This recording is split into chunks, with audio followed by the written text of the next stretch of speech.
the whole meeting. You guys can just go back and read them. Okay. For those that are new to these server meetings and stuff, normally I go through a speech of, please keep quiet and blah, blah, blah. It looks like I don't need to do that with this whole stage feature of Discord here, so we'll skip that part. Anyway, welcome to our meeting. Every month we have a server meeting just to kind of give you guys a taste of where we are and what's going on, where the server stands, what we got planned in the future. As you all know, we have a big announcement tonight. I'm going to save that for last, of course. And then after the meeting, I'll do a tour of the new map, show you guys the HDRP, show you the map that's coming up Thursday. Yeah, check your sound output because everybody else says they can hear me. During the meeting, I'll run my mouth a bunch. My voice is already hoarse. We have an hour-long staff meeting before this, so I've already been talking for quite a while. I managed to shove a bunch of food down my gullet while I was doing that staff meeting too, so if I keep clearing my throat, sorry, I choked on a potato. Anyway, you ever notice every meeting I end up choking on something? Anyway, so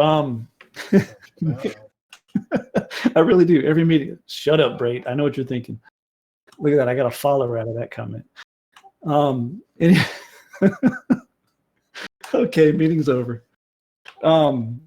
So yeah, I'll just go through a bunch of talking and blah blah blah blah blah blabbering and go through some notes throughout the month. I keep notes just on things I know I want to bring up with the players. I try to keep an eye on this meeting Discord text channel here with all the memes and stuff going by. So feel free to type there. I can't catch it all. At the end of the meeting, we allow players to ask questions, and that's when I really pay attention to the text. So if you're asking me stuff in text right now, I'm not going to really see it. It's usually just a bunch of memes and stuff sliding by. So after I do my long speech of stuff, I usually hand it over to the leads, let them do some things if they want to do them. Then we hand it down to the admins, let them do some things. We see if the staff have anything they want to add. Then we move on to the players. Then we'll move on to the big announcement. Actually, the big announcement will be before the Q&A because you guys are probably going to have a lot of questions about it. So anyway, so moving on. First note. This is a pretty self-explanatory note. TP Corps does exactly what it does. It TPs you to the exact spot you died. It's not always a smart thing to use. Believe it or not, we get a lot of tickets about people who are, I was flying over Dome and I got blown up by a SAM in the air. And when I TP Corps, I fell and died.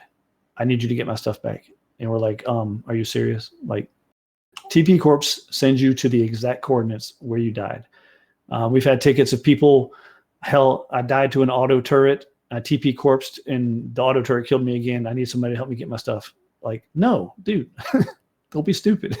So please I don't know why I have to explain this, but I do. TP Corps puts you exactly where you died.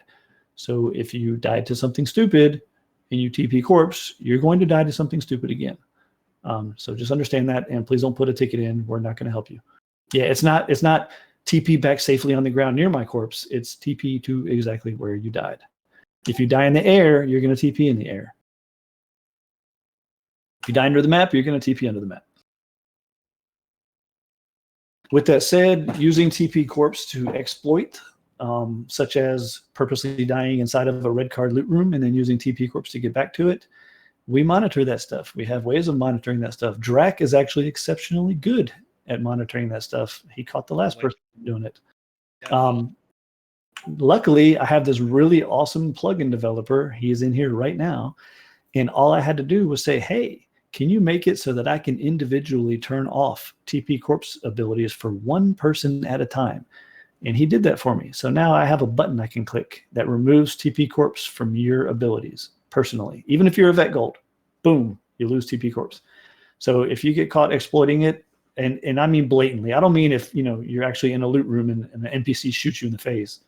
I mean, you know what I mean. If you're exploiting TP Corps to get free loot and stuff like that, you will lose that ability. So just be warned. The last person that did that has been missing TP Corps for he missed it for what, like 3 months, Drac? Something along those lines, yeah. It's not fun. So please don't exploit that. Moving on to the next point. Speaking of corpses, If you die to normal gameplay or even stupid gameplay, like pressing the spacebar in your minicopter, and lose stuff, welcome to video games. You don't always win. We are not here to fix your playstyle or your skill level. We get so many tickets every single day of people doing something stupid, or not even something stupid, just dying. This is a video game. You guys, I go through this almost every meeting. This is a video game. You need to understand that. It's a video game. You're not always going to win. If you always won at a video game, it wouldn't be a very fun video game. So when you die, or you do something stupid and you get killed, or you do something even stupider, and is that even a word? Anyway, and you lose your base or your gear or whatever, don't come calling on us. We literally have people, help, I did this and died and I can't get my stuff back and I need help getting it back. And we're like, no, we can't do that. That would be cheating. Well, then I'm going to go play on another server. Well, then go. This is a video game. Sometimes you die, sometimes you lose stuff, and we've had reports of just, crazy things like, help, I jumped out of my minicopter in midair and died on the ground and I can't get to my corpse now because there's a zombie horde. Well, we don't help with that. Well, it's a glitch because I didn't mean to jump out. No, that's not a glitch. You still jumped out. Well, I didn't mean, we literally have tickets like this. Well, I didn't mean to jump out, so that's a glitch. If your server, wasn't so bad, I wouldn't have died. We get stuff like that. So guys, if you die and it's not actually an error on our part, don't come calling on us. We're not going to get your corpse back. And it's not to be a jerk. Sometimes we even feel bad about it because we know you didn't do it on purpose, but you have to understand, if we do that for you, we have to do that for everybody. And that would literally take 75 admins working around the clock. We cannot corpse rescue you when you're just playing a video game and something stupid happens. It just happens. The one in particular, I don't want to call the person out because he may be in this channel even. Drac even explained, yo, man, I lost 100 something C4, before when I did something and lost all that. And I didn't even get to spawn my own stuff back in. That's just how it is. Even the admins, even the leads don't get to spawn their stuff back in. If it's not an actual glitch, and what I mean by a glitch is you're walking along in the snow and all of a sudden you just fall through the terrain and your character starts jumping up and down real fast and kills you, through a terrain glitch or something. If it's not an actual glitch, you're not going to get your stuff back from us. That's not how we do it. And I don't care if you threaten me with, well, I'm just going to go play somewhere else. That's fine, then go. Because honestly, if that's how you act towards the people that are volunteering to keep this place a fun place to play, then I don't want you here in the first place. I don't need you to threaten me or threaten us that you're going to leave to go somewhere else. It's whatever. I hate to come off like a jerk and such a negative thing from me right now in the beginning of the meeting, but it gets really irritating. And these are real world examples. We get people all the time dying to just idiotic things and screaming at us that we have to give their stuff back, or they're going to quit, or we're just terrible admins. This is a terrible server and blah, blah. Are you serious? When you fall in a pit in Mario, do you go scream at Mr. Yamamoto to give you your lives back? What the hell is that? So on to the next topic.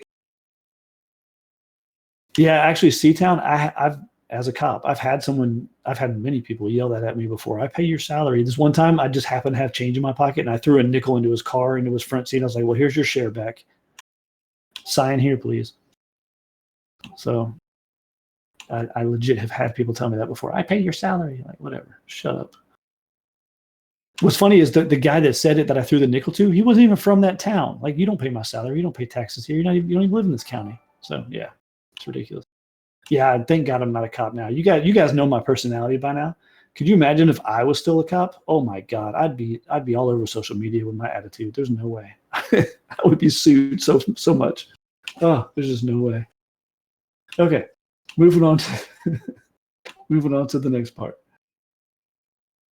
I just did that part, threatening us to go play on another server, blah, blah, blah. Okay. Skipping on down. Next note says, nightmare bases are the zombie island of raids. They are not meant to be soloed. You are going to die. And if you do try soloing, you have zero ground to stand on and complain when you do die a lot, period. So everybody understands, they may be easy for you. Especially, once you've done a couple of them, you start memorizing where stuff is. But believe it or not, we get players who go solo and try to do nightmares, and then they die a ton and rage quit the server or scream about how stupid it is or how they didn't even make profit. I wasted 100 rockets and I died 30 times and all I got was a t-shirt, whatever. Get over it. That's what nightmare raids are for. Nightmare raids are just there, just almost like bragging, right? Or almost because, hey, I've got so much boom, I got so much stuff, I can't find anything else to do. I'm just going to go throw myself at a nightmare for the next 3 hours. That's what they're there for. We have Nivix working on a special title.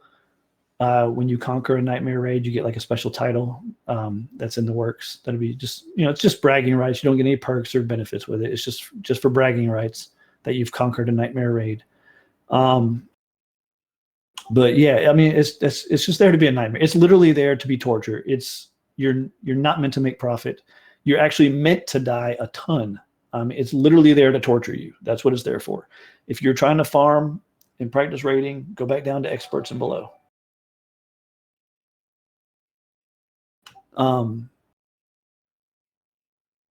Okay, sorry, I got caught up trying to read all this crap flying by here. Moving on down to the next topic.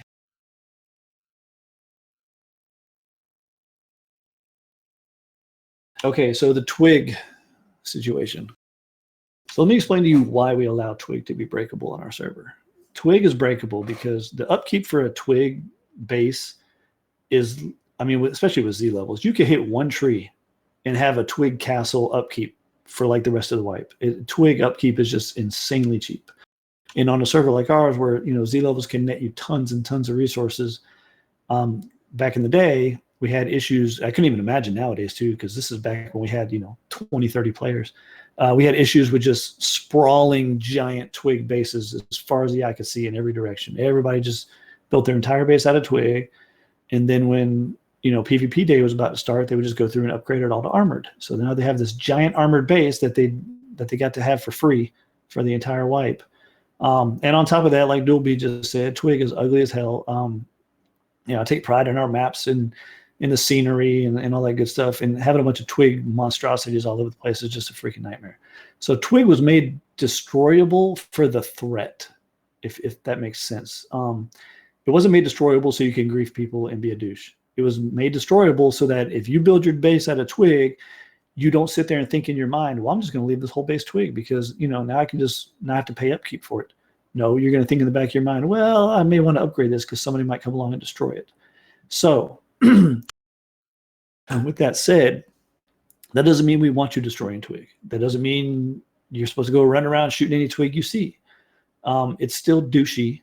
It still technically violates our rules. If you really think about it and read the very, very first rule in our rules section of Discord, it violates that rule because damn well if you built your base and somebody came along and shot out all the twig and all your boxes broke and all your TC broke and you logged back in the next day and you had no base left, damn well you'd be pissed. So that violates our first rule of, hey, if you don't want somebody doing it to you, don't do it to them either. So again, reiterating, yes, twig is destroyable. Yes, we highly frown upon anyone doing so. Twig is only destroyable so that the threat looms over you, so you'll upgrade your base from twig. If I catch people so the confusion comes from, we had a player who got yelled at for shooting out a bunch of twig and breaking stuff in someone's base. And the player, technically rightfully so, said, well, hey, it doesn't say I can't do it. It just says you can't do it if someone's around. Technically, he was right. But technically, our admin was right, too, because he was breaking the very first rule and was in essence, griefing that player because, you start breaking people's boxes and their TC and stuff, they have nothing left, and they're going to quit our server. So when you start shooting out someone's base, all you're doing is guaranteeing that person has a bad experience on our server and does not come back. And that does not do anything for any of us. And if you take the stuff that falls to the ground when you broke it, then you just committed stealing and you're going to get banned. So there is no actual positive coming from you breaking out someone's base like that. There's nothing positive. You're not going to gain anything out of it except making sure that person never comes back to our server again. So think about it from that standpoint. You can't take their stuff because that's stealing. And all you're going to do is make that person leave our server. So why do it? All you're doing is just causing grief for the admins. You're causing grief for that player. We have to deal with it when they log back in and go, where's my base? And we're like, oh, no, it's not in the abandoned base logs. and you had plenty of upkeep. You said we don't. So I mean, we spend so much time investigating that kind of stuff, and there's nothing we can do about it. So just please stop being a douche. I honestly, looking at the channel, all the names going by, I don't see anybody in here that's ever done it that I know of, at least. So this isn't directed at any person here specifically. Just stop being a douche. Don't break people's twig. If you see a giant castle twig base, just go tell the person, like, hey, man, you might want to upgrade that because somebody could come along and shoot it out for you. So, yeah, all you guys are doing is giving the admins a headache and causing players to quit our server, which is not fun for anybody. So, moving on to the next topic. I swear there's going to be some positive ones in here somewhere. Okay, exploiting PvE time to build forward raid bases against your enemies is not allowed. It's not listed in the rules for a reason, because sometimes if you put something in the rules, it just gives people an idea. You know what I'm saying? Like if we put, hey, don't do this, or if we put a specific, you can only have 9, bases, then everybody's going to build 9 bases. Whereas if we just don't put a rule and we just keep an eye on things, then maybe everybody builds 2 or 3 bases. You see what I'm saying? So sometimes not putting things in the rules tones it down a little better than putting it in the rules, because when you put it there, people are going to always try to hit that limit. So building a base, a forward raid base on someone you plan on raiding is very against our rules, because it's exploiting the fact that it's PvE. And it's something you would never be able to do during PvP. You're out there building an armored whatever right outside their doors with auto turrets and everything. You would never be able to do that during PvP. So if that's what you're doing, there will be consequences for it. That's griefing. That's ridiculous, and it's exploiting the PvE settings of the server. There's just no need for that. And yes, it has happened. So that's why that's being brought up. Moving on to the next. More than one heli in the sky. If you call a heli when there's already one out, admins can and will delete the heli and not refund the RP to you. I added a heli icon to the left of your toolbar. If that icon is red, don't call a personal heli to fight. If you do, and there's an admin around, we're going to just fly over there and delete it. We have a button we can click to just delete it. You don't get any RP back. You don't get the kill. You don't get the loot. You don't get anything except pissed off. We didn't do it before because I didn't have that icon. So I added the icon. So now we have a way to cover our ass. That if that icon is red, it means there's already a heli on the map. Don't call another one. The personal heli plugin is one of our laggiest plugins. So we can't have, a bunch of helis being juggled all over the place. I will say as well, don't jump down other people's throats if they accidentally do.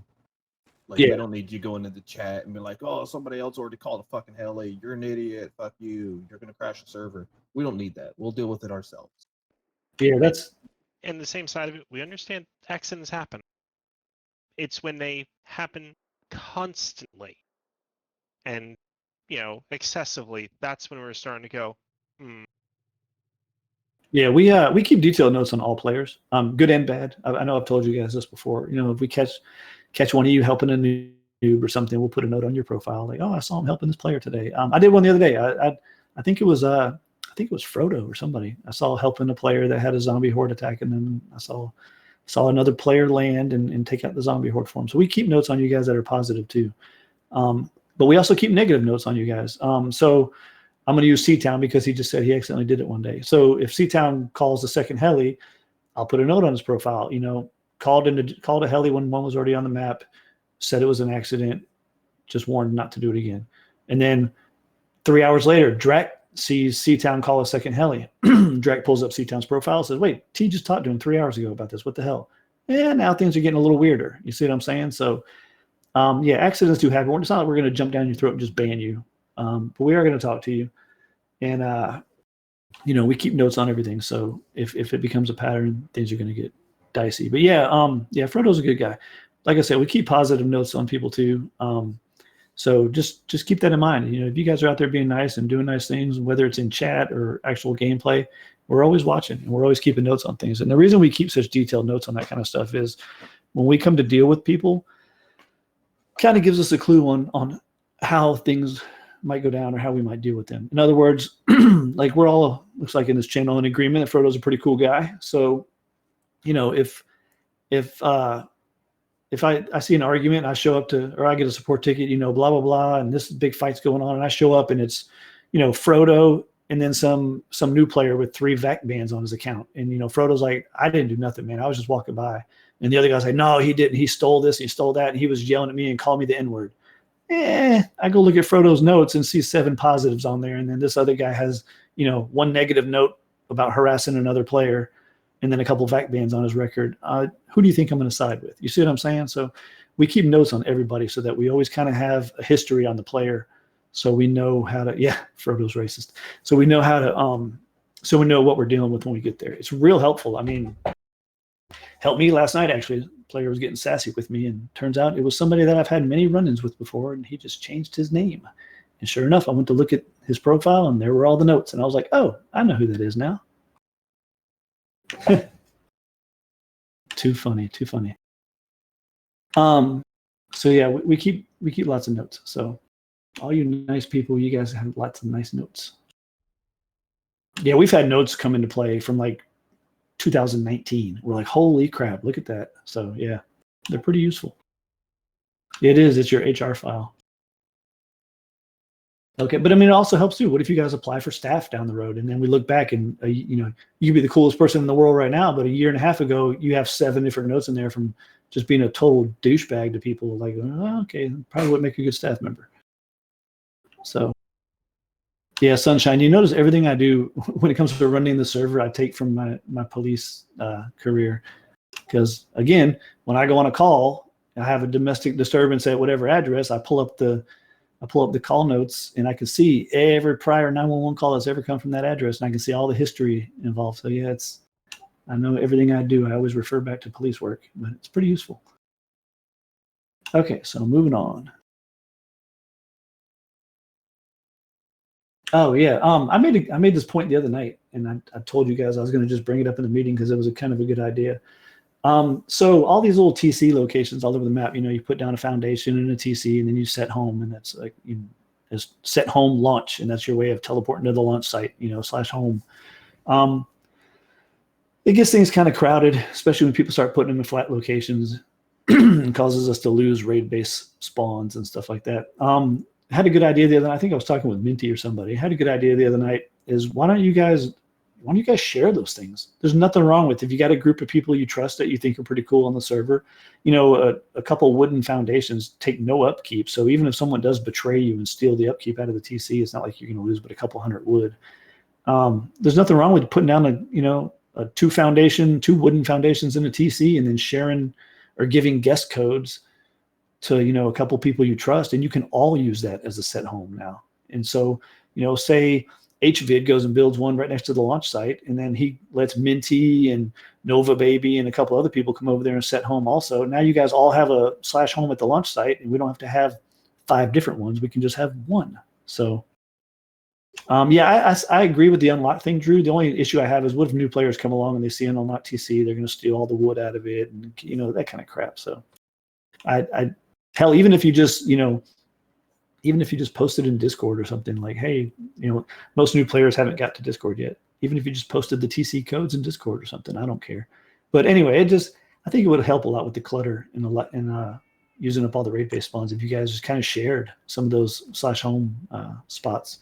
Because I know that's what you guys are doing with those foundations. I used to do it myself as a player, so there's nothing wrong with that. Just a good idea. I figured I'd throw it out there.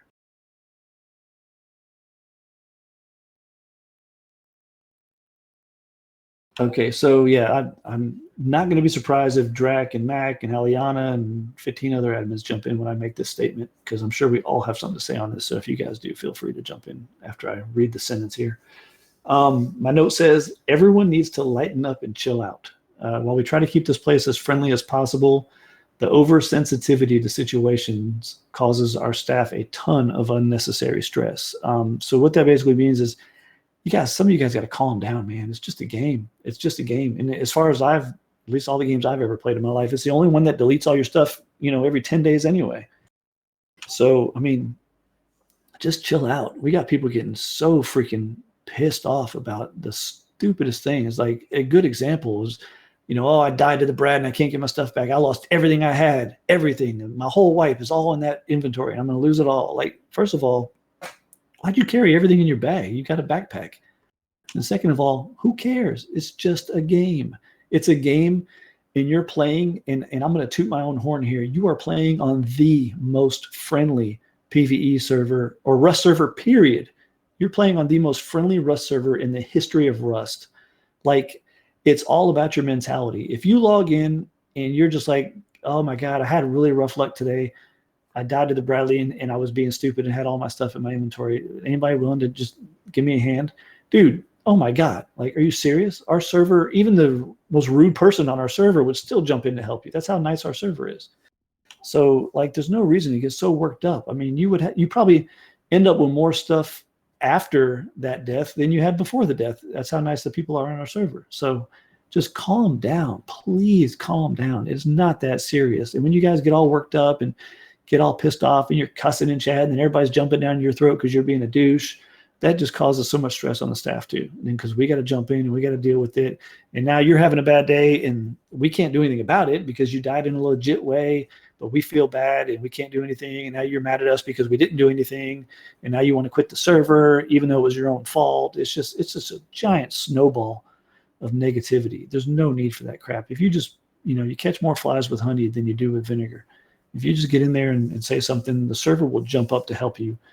Even with a death, man. I remember back in the day, for some reason people respond real well when an admin does it. But if you just say, hey, can I get a corpse rescue team together? Man, people, they get bored, man. You got people running around with 14 M249s and nothing to shoot.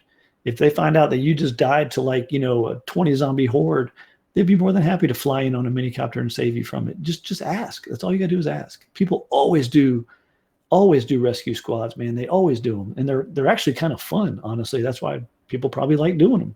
So just ask. There's no reason to get all pissed off and cause a bunch of drama over anything in this game, honestly. Not on our server. On other servers, absolutely. I mean, that's why I made this server. I got sick of getting shot with an AK when I was butt naked on a beach. So there's no reason to get pissed off and rage on our server. I'll pause for a second because I know that's a big topic. If any leads or anybody else has something they want to throw in on that, but more or less the same. We've been trying to take a pretty active role in knocking down the PvP toxicity. I want to thank everyone who has turned the other cheek or risen above, and just ask you guys to please keep that up.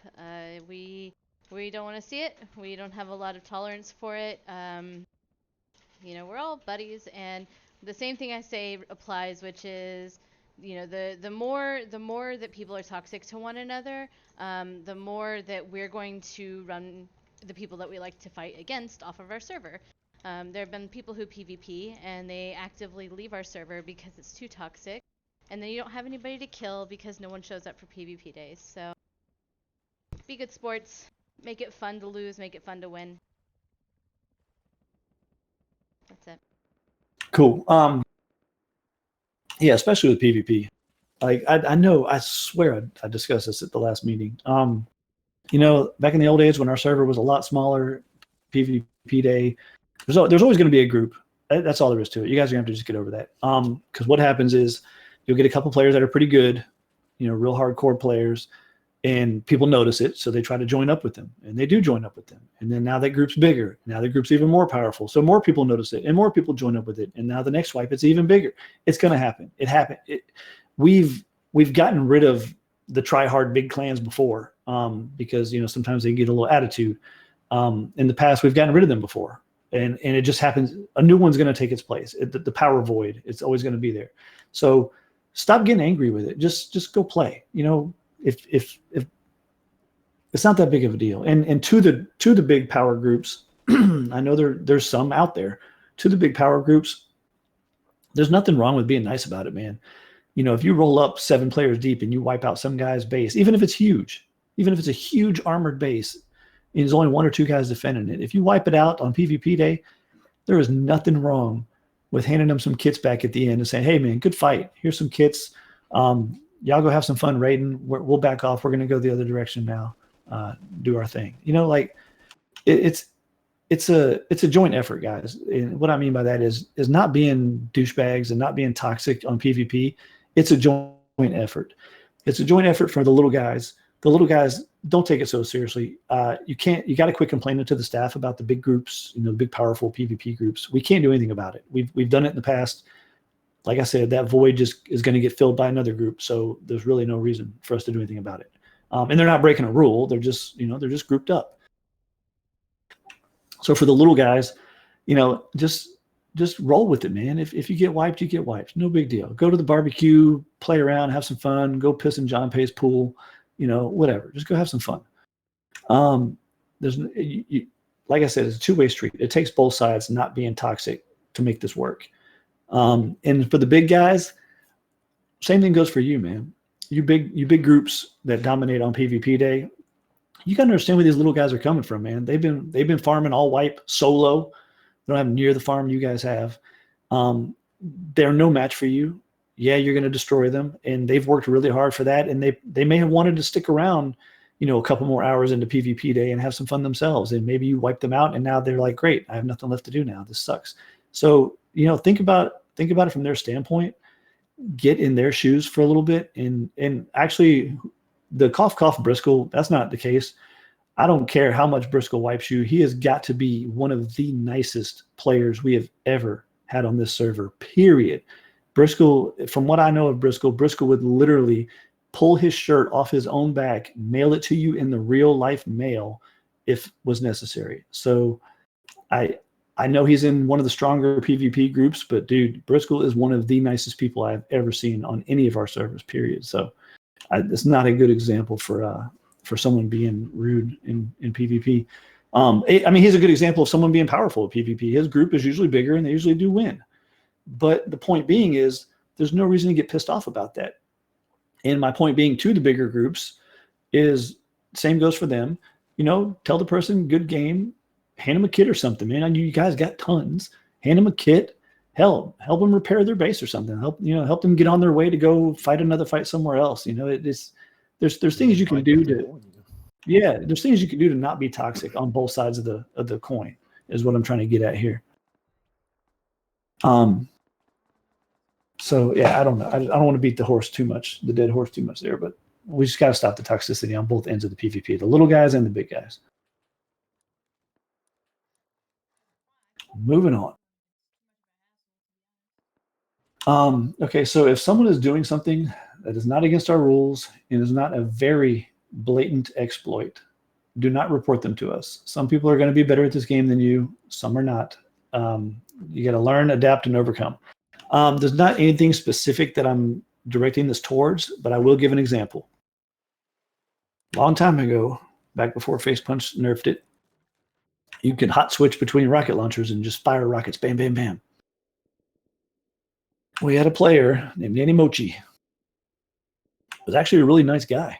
Probably one of the most hated people we've ever had on our server, even though he was a really nice guy. He was hated because dude was just gangster with those things, man. He would, as soon as a Bradley would spawn, he would come swooping in on his minicopter and just crash land it, jump out, bam, bam, bam, bam, bam. All rocket launchers, Bradley gone. Literally takes him 7 seconds to just drop a Bradley. And we had so many reports, so many players. We had people rage quit our server over it. We had people reporting him. You're right. He would steal rallies from people. He was quick. He was fast. But the point being is, it's a game. It's gameplay. That's Evie. You're actually proving my point there. That's exactly what I'm saying. Some people are just going to be quicker, better, more efficient, or whatever at this game than you. You got to learn. Well, that all the Bradley locking plugin has been fixed, so that's a moot point. But what I'm saying is people are always going to be better at this game than you. Most of you guys are honestly far better at this game than I am. Period. If I was a player, you guys would be smoking my ass. Like I'm not that good at this game. But I accept that. I don't care. It's just a video game. Like if I'm in Mario World 1-2 and I'm hopping over every jump and I've fallen in pits, and then Evie finds the shortcut above the ceiling and goes and skips to World 1.4. I'm not pissed at him and calling Nintendo Corporation to ban his game account because he found a way to, he's just better at it than me. Get over it. I'm still having fun playing it. Who cares? So that's my point is There's always going to be people that are better at things than you, or just have a better way of doing things than you, or just honestly are just totally sweaty chads at something, you know, whether it's constantly taking Bradleys or constantly raiding bases. You just got to get over it. It's just the way video games are. We can't micromanage everybody. We literally had people quit our server because they wanted us to tell players how to play the game. That you can only do this, and then you're allowed to go do that, and then you can do this, and you can only do it once a day, and you can't do it with a team, you can't do it in a group, you can't do it with your friends, you can only do it this way, and if you don't like that, you can't play here. Like, we're not going to do that. It's a video game. It's an open world video game too. So you guys just got to chill out.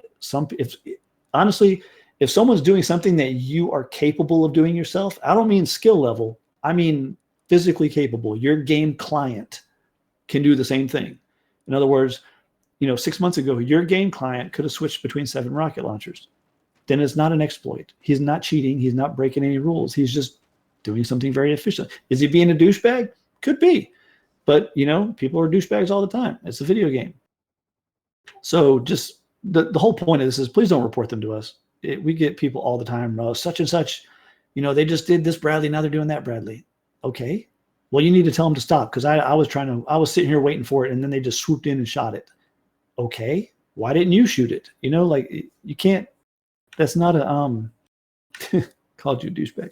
Anyway, so you get my point. If they're not actually cheating, like physically using a cheat or a hack, don't report them to us. If it's normal gameplay, no matter how douchey or sly it may be, whatever. If it's something like that and you still feel it's unfair, submit a suggestion as a new rule or something. We'll look at it, but don't report them to us. And yeah, we do get cheaters on here every now and then. Yeah, I banned a guy a couple weeks ago, I think, using NoClip. I think so did Nem. You banned a NoClipper too, didn't you? Yeah, my first ban was. Yeah. People actually do cheat on PvE servers. Go figure. It's like beating up toddlers. Like the hell. Some people. Okay, we all like to beat up a toddler every now and then, All right, so moving on to the next.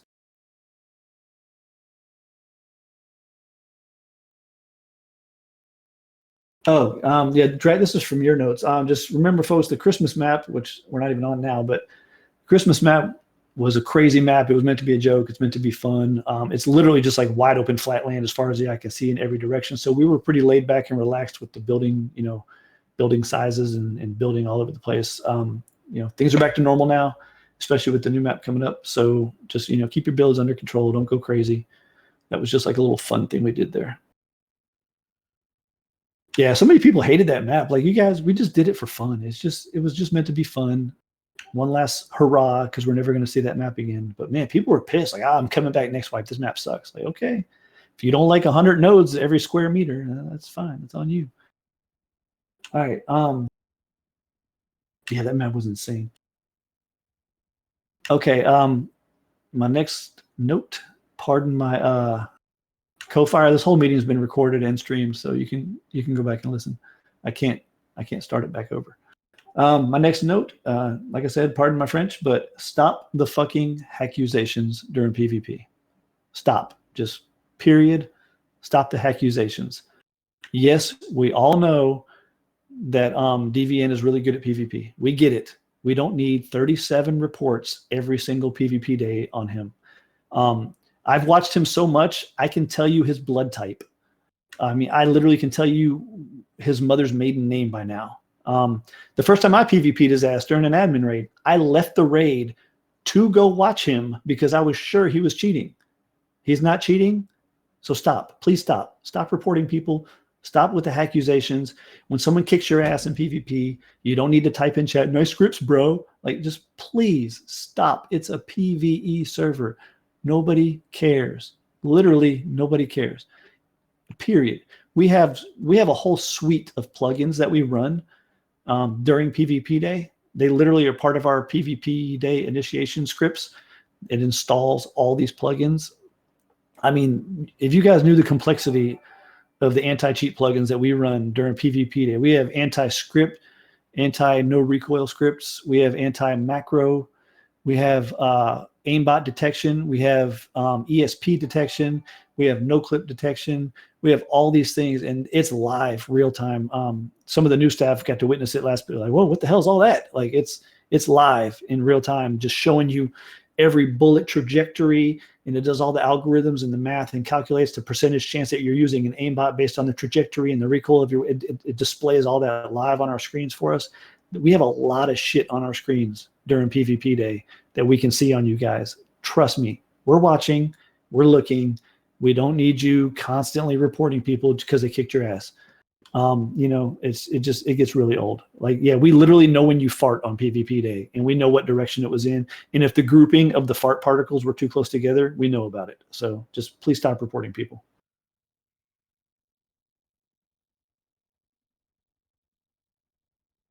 Doolby doesn't even fart. He just shits his pants. So.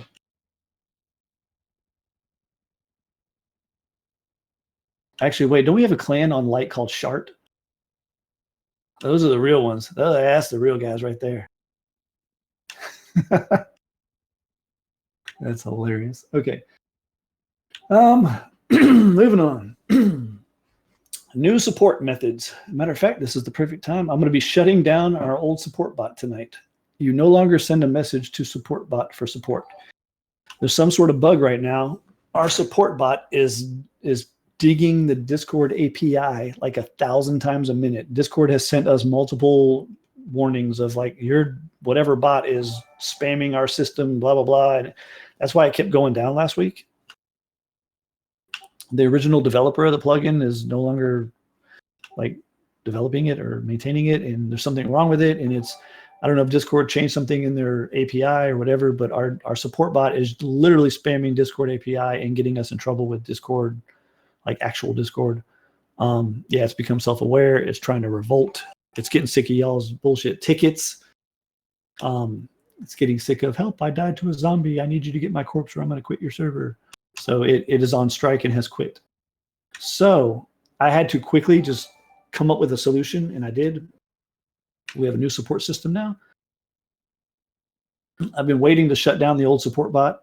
It's actually working for a minute right now, but I've been waiting to shut it down until after I explain this to you guys tonight. So if everybody's following along, I think I'm streaming this too, aren't I? Yeah.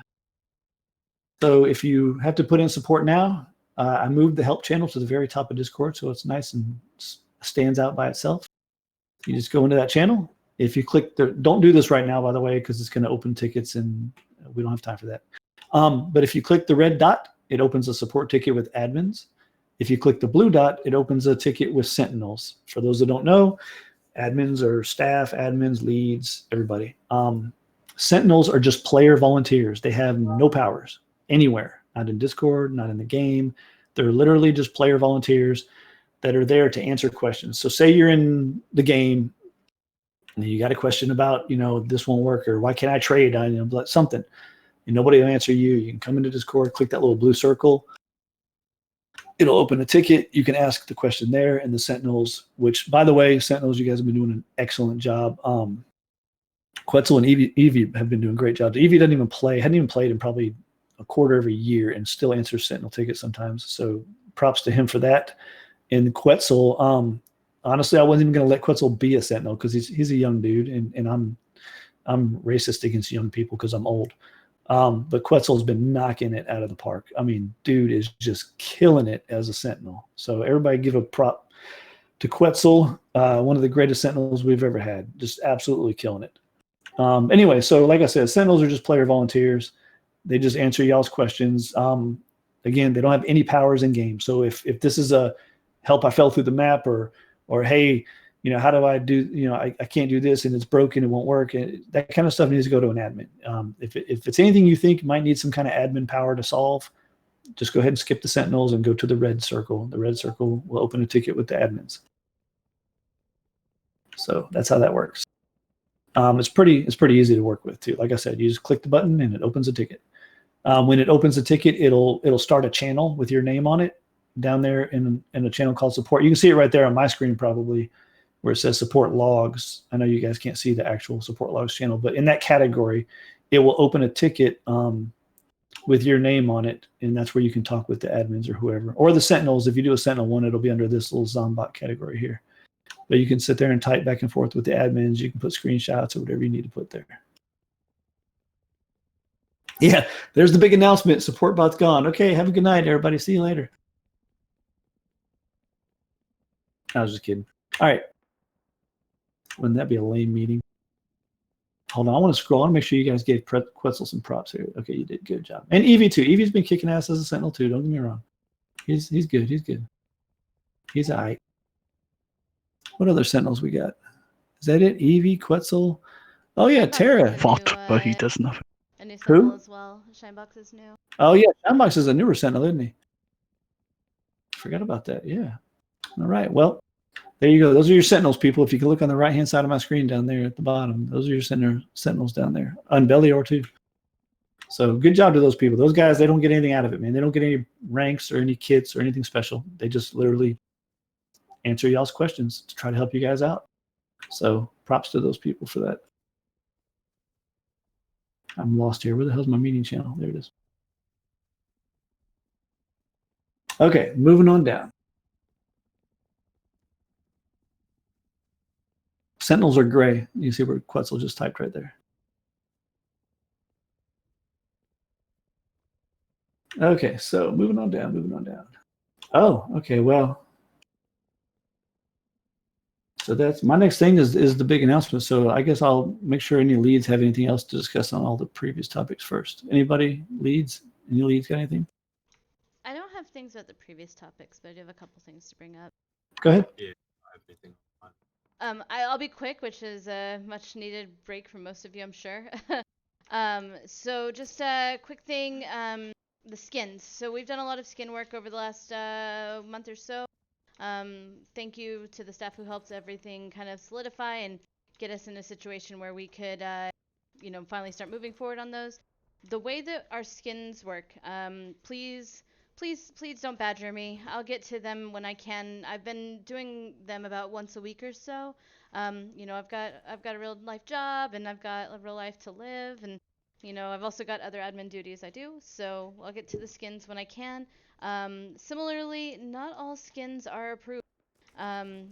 We don't have the ability to add every single skin ever. And so the way that I've been going about it is just trying to add a variety of things I think people will like. I know that for some of you guys that means anime girls, for some of you guys that means like weed pictures, for some of you that means more aesthetic things. So if your skins don't get included, it's because we have a certain amount that we can use, and maybe perhaps I feel like your skin doesn't speak to the whole of the server or a subset of the server. Or perhaps there's already just a big representation of that already in the servers. So that's that.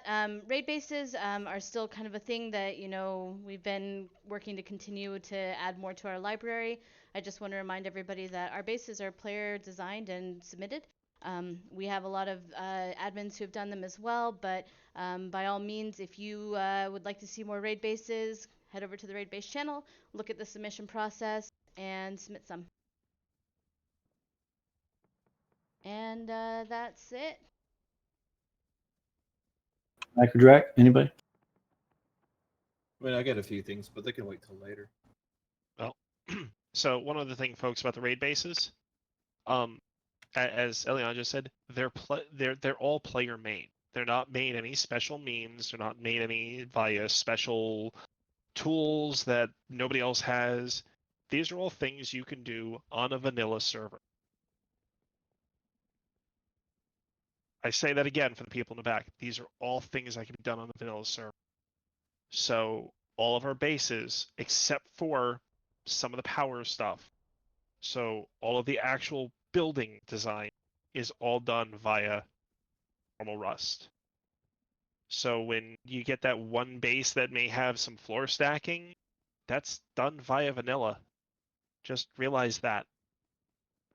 We've gotten a couple of tickets on that. Guess what? I've watched the videos. It's not hard to do. Anybody can do it. Just realize that. The only other thing I've got, honestly, is, guys, calm down a little bit on the giant bases on day one. You want to put the foundation and everything ready for your raid base coming for PvP day? go for it. Set it up. But you don't need to build like a 10 foundation by 10 by 10 by 10 high. There's nothing stopping you from, say, making that 10 by 10 too high, and then PvP day add the other 6 to 8 levels. There's nothing stopping you from doing that, and it doesn't hurt the bases, or it doesn't hurt what you're doing with them. You could still set up the external TCs. You could still set up the multi-TC builds, if unless I'm completely crazy. But just something, guys. I'm good. Mac, you want to hit what you got real quick? I'm clicking some stuff in the background here. I mean, my stuff kind of goes along the same lines of what like Drac was saying. Like, chill out with the big builds, but also like on a little bit of other lines, like just be nice to each other for the most part. Like, if you see somebody having a hard time, maybe they're like struggling to try and get a raid or whatever, they haven't had one today, maybe, like, you never know what people are thinking. But like, if you see somebody going for a raid, there's no harm in just stepping back, let them have it. Maybe they've been struggling to try and get one for hours or whatever. Or if you see someone struggling trying to get, like, they've been trying to get a Bradley, they go to a Bradley and like they're sitting there waiting. Step away, let them have it. There'll always be another. Like, we have lockouts for things for a reason. So as well, if you get something stolen from you, well, I say stolen, but like, let's say somebody shows up and they take the Bradley before you, don't get pissed off. It's a game. Same with the raid bases. If somebody shows up and like you died to a hard raid base, they show up and they pop in, they take the raid over. Like, it's nothing to get butthurt about. Don't get all pissy and try to cause issues, because you're more likely to get banned that way. Like, you start getting pissy in chat and the other guy's being real chill or whatever, or you get pissy in voice and the guy's being chill, you're probably going to get in trouble for that. Whereas there's nothing going wrong with him. He's being all chill and fine. So that's mainly what I'm trying to get at here. Like, just chill out. Like, it's a game. At like every like roughly 13 days, whatever, everything that you've built is gone. It gets wiped. All that the Bradley farm, all the raid base farm, everything is just gone. So it's like there's no need to fucking do that shit. As for like giant bases, like, you can put the foundations down and even just build like a center like 2x2 or center 3x3 where you're storing all your loot, and then like the day before fucking PvP comes on and goes live, like, build up your PvP base. Like, you can even do multi-TC builds that way, and then you're saving one on the cost, the upkeep cost, and two, you're saving the server. It makes it easier so people don't lag out. But do I have anything else? Oh yeah, one other thing. Always remember the golden rule.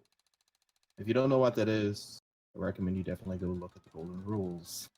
Like the rules, like, it's the one at the very top. It's our golden rule. Above anything else, ask yourself the following 2 questions.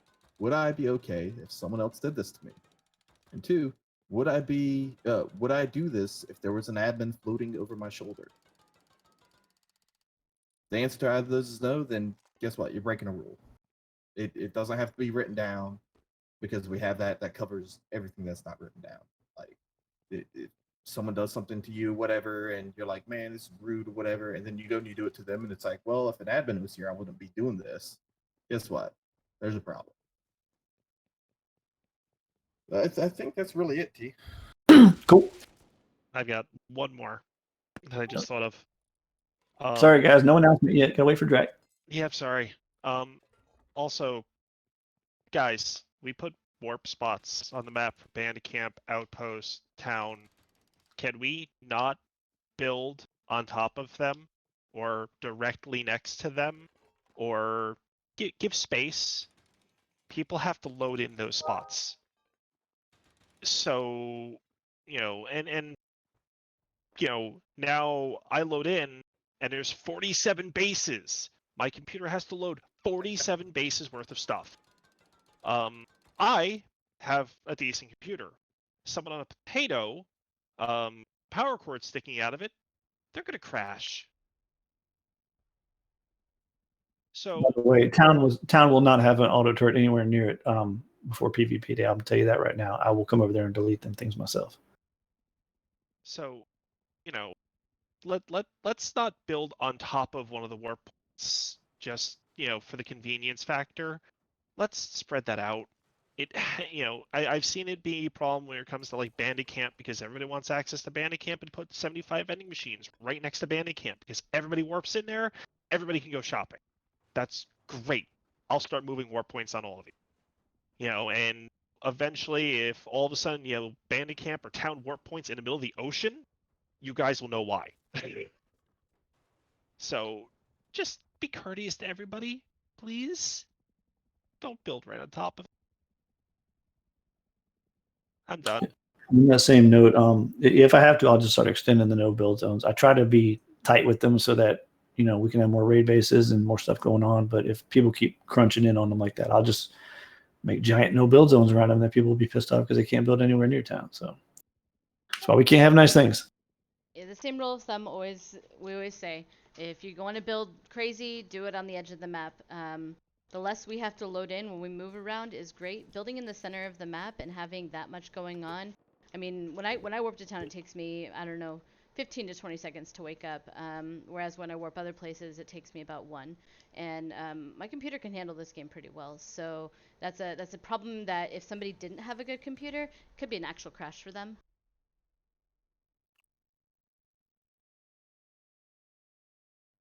All right, so we're moving on. Yes. All right, on to the big announcement. Hold on a second. Okay, go ahead. What's up? So the big announcement is John Pay's pool isn't water; it's actually pee. I think everyone already knew that. Oh, they already knew the crap. Okay. And those things floating in it, those aren't candy bars. Oh God. Okay, wait. I got to branch off on a funny story. So, funny story.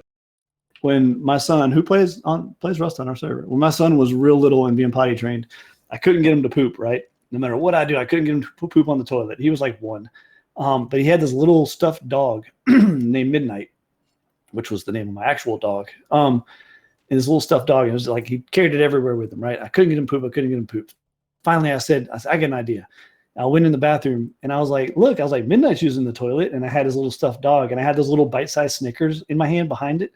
And I was like, bloop, bloop, and dropped him in the toilet. He was just mind blown. He was like, oh my God, my stuffed animal just shit in the toilet. From that day forward, he pooped in the toilet and was potty trained. Anyway, so life pro tip for any of you young parents out there. There you go. Snickers bar makes a great turd. Okay. T-Bird announcement. Go. Okay. I'll say one more thing. I'm sorry. Go ahead. All right. So moving on. So as you guys all know, we've had, for almost a year now, we've had issues. We've had a couple issues on the server. Issue number 1, population. My God, you guys, it doesn't look like it right now at the end of the month, but back in the beginning of the month, we hit queues regularly, as you all know. And even worse is, even without queues, you guys are waiting in line at monuments. You're waiting in line for Bradley's. You're waiting in line to call a heli. It's just a nightmare. You can't find nodes. You run down the road and all the barrels are already gone. There's more players than there is stuff to do at this point. We never thought our server would be this popular. I remember breaking 100 players and thinking there's no way, man, we'd ever break 100 players. I remember breaking 125 players, and it just kept going and going. I remember and then 80 players and doing that. Yeah, we were. I remember breaking 60. You were there for that. Yep. And the point being is, the more players we get, the less we can do, if that makes sense. We had to get rid of the arena games that we run on light server. We used to run those on main. We had to get rid of the racetracks that we run on the light server. We used to run those on main too. We've had to get rid of, a couple other quality of life plugins, little things like auto authorization, where your clan members automatically can authorize on all your turrets and your doors, and just stuff like that. We've had to get rid of so much stuff. And then of course new things come up and people are like, hey, what about this? I'm like, nope, no more plugins. What about that? Nope, no more plugins. And then as I said, less to do. The nightmare of just the fact that there's every monument's picked clean, every node is picked clean, especially the first couple days of wipe, just everything is picked clean. It's just a nightmare. So we opened the light server and it did good. A lot of people like the low pop of light and the fact that they have so many more raid bases and so many more zombies and extra plugins they can play with and do stuff. But at the same time, let's face it, it takes a special kind of person to really, really get into light. Because a lot of us love the social aspect of things. A lot of us like the economy, starting up shops and having a lot of players stop by and all that kind of stuff. So me and the leads and the admins and the staff and everybody, this has been bounced around and discussed for months and months and months. Last month was an exceptionally well month with donations. So hey, let me thank you guys for that. You guys are wonderful. We had an exceptional month with donations last month. Props to all of you. You guys are the reason we keep buying maps and keep buying prefabs and keep paying Nivix to do cool things with plugins. And you guys are the reason we have so much cool stuff. Absolutely. So we decided to do multiple things with the rest of that cash.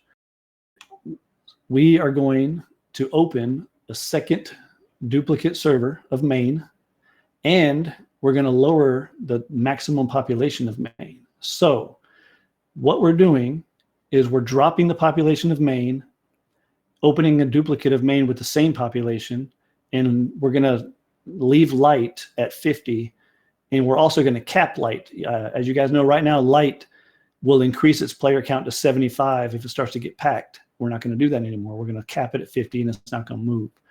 Main is going to go to 100. Main number 2 is going to be set to 100. And I have a lot more to discuss with this, by the way, so don't just jump to conclusions yet. This is going to allow us to up the raid bases on main, both mains, 1 and 2, to the same as light. And anybody who's in the channel right now that plays on light knows you guys have a shit ton of raid bases compared to main. I think you guys have like what, 20, 22, something like that at once. You have a lot. They also have a ton of zombies on light. I remember the first players that went over to light were like, oh God, there's a ton of zombies to fight. They have, so basically what's going to happen now is all 3 servers are going to be exactly the same now. Both the mains are going to get a ton of raid bases. Both the mains are going to get a ton more zombies.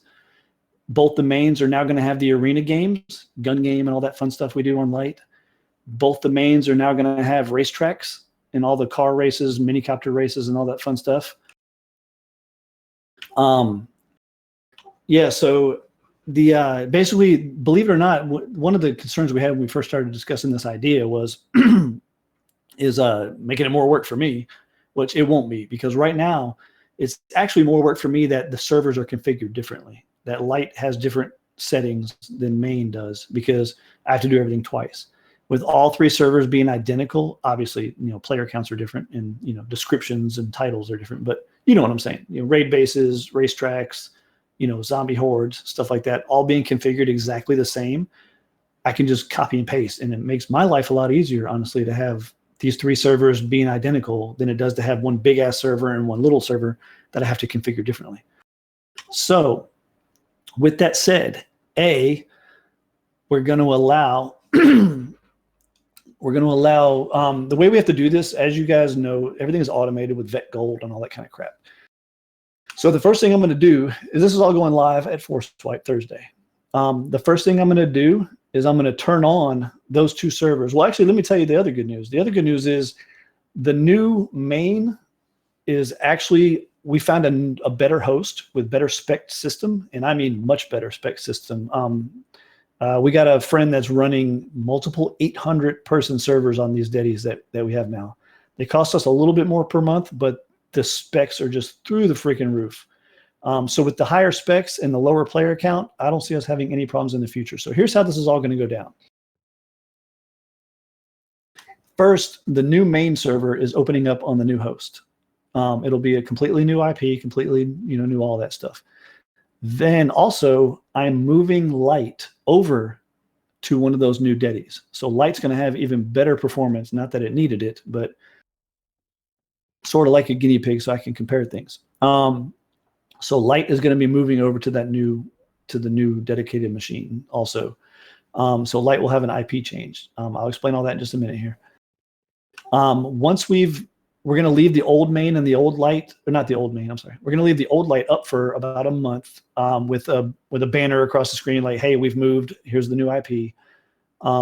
It will not let you play. I don't want people playing on both because we're trying to get that one shut down. So it won't let you research stuff or do things on the old light, so that you'll be forced to come over to the new IP. Light's not changing, by the way. Light's going to stay exactly the same.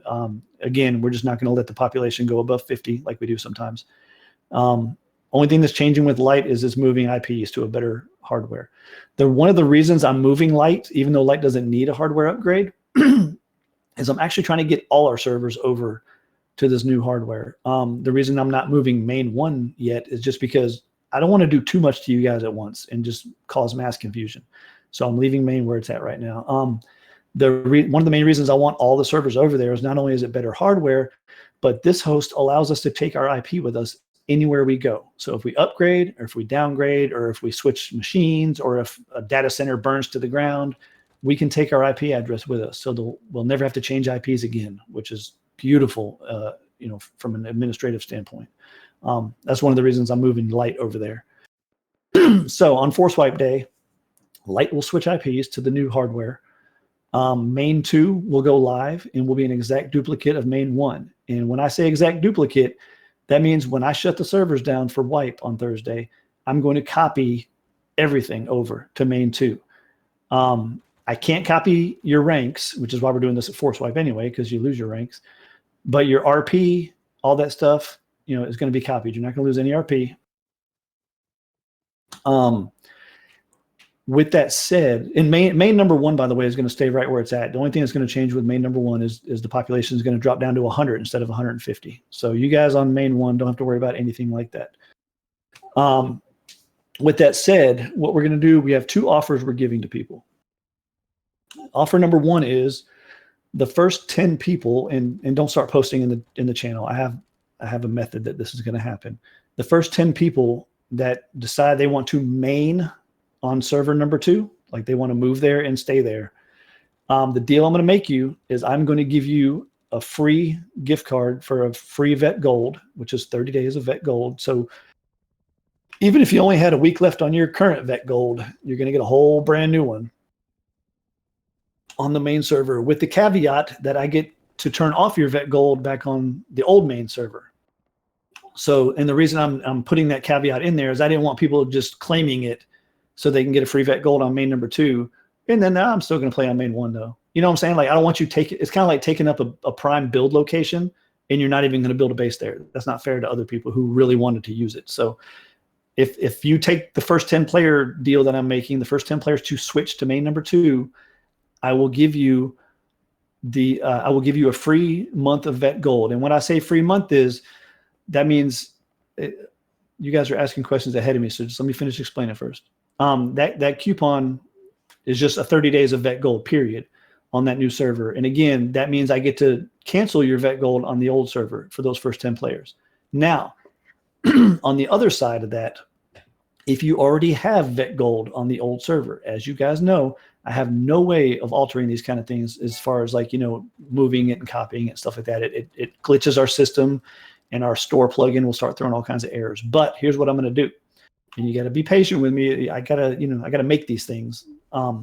If you have Vet Gold on the old server, I will offer a one-time deal where you can request that you want to move to main number 2. And what I will do is I will give you a coupon through our store that can only be used by you.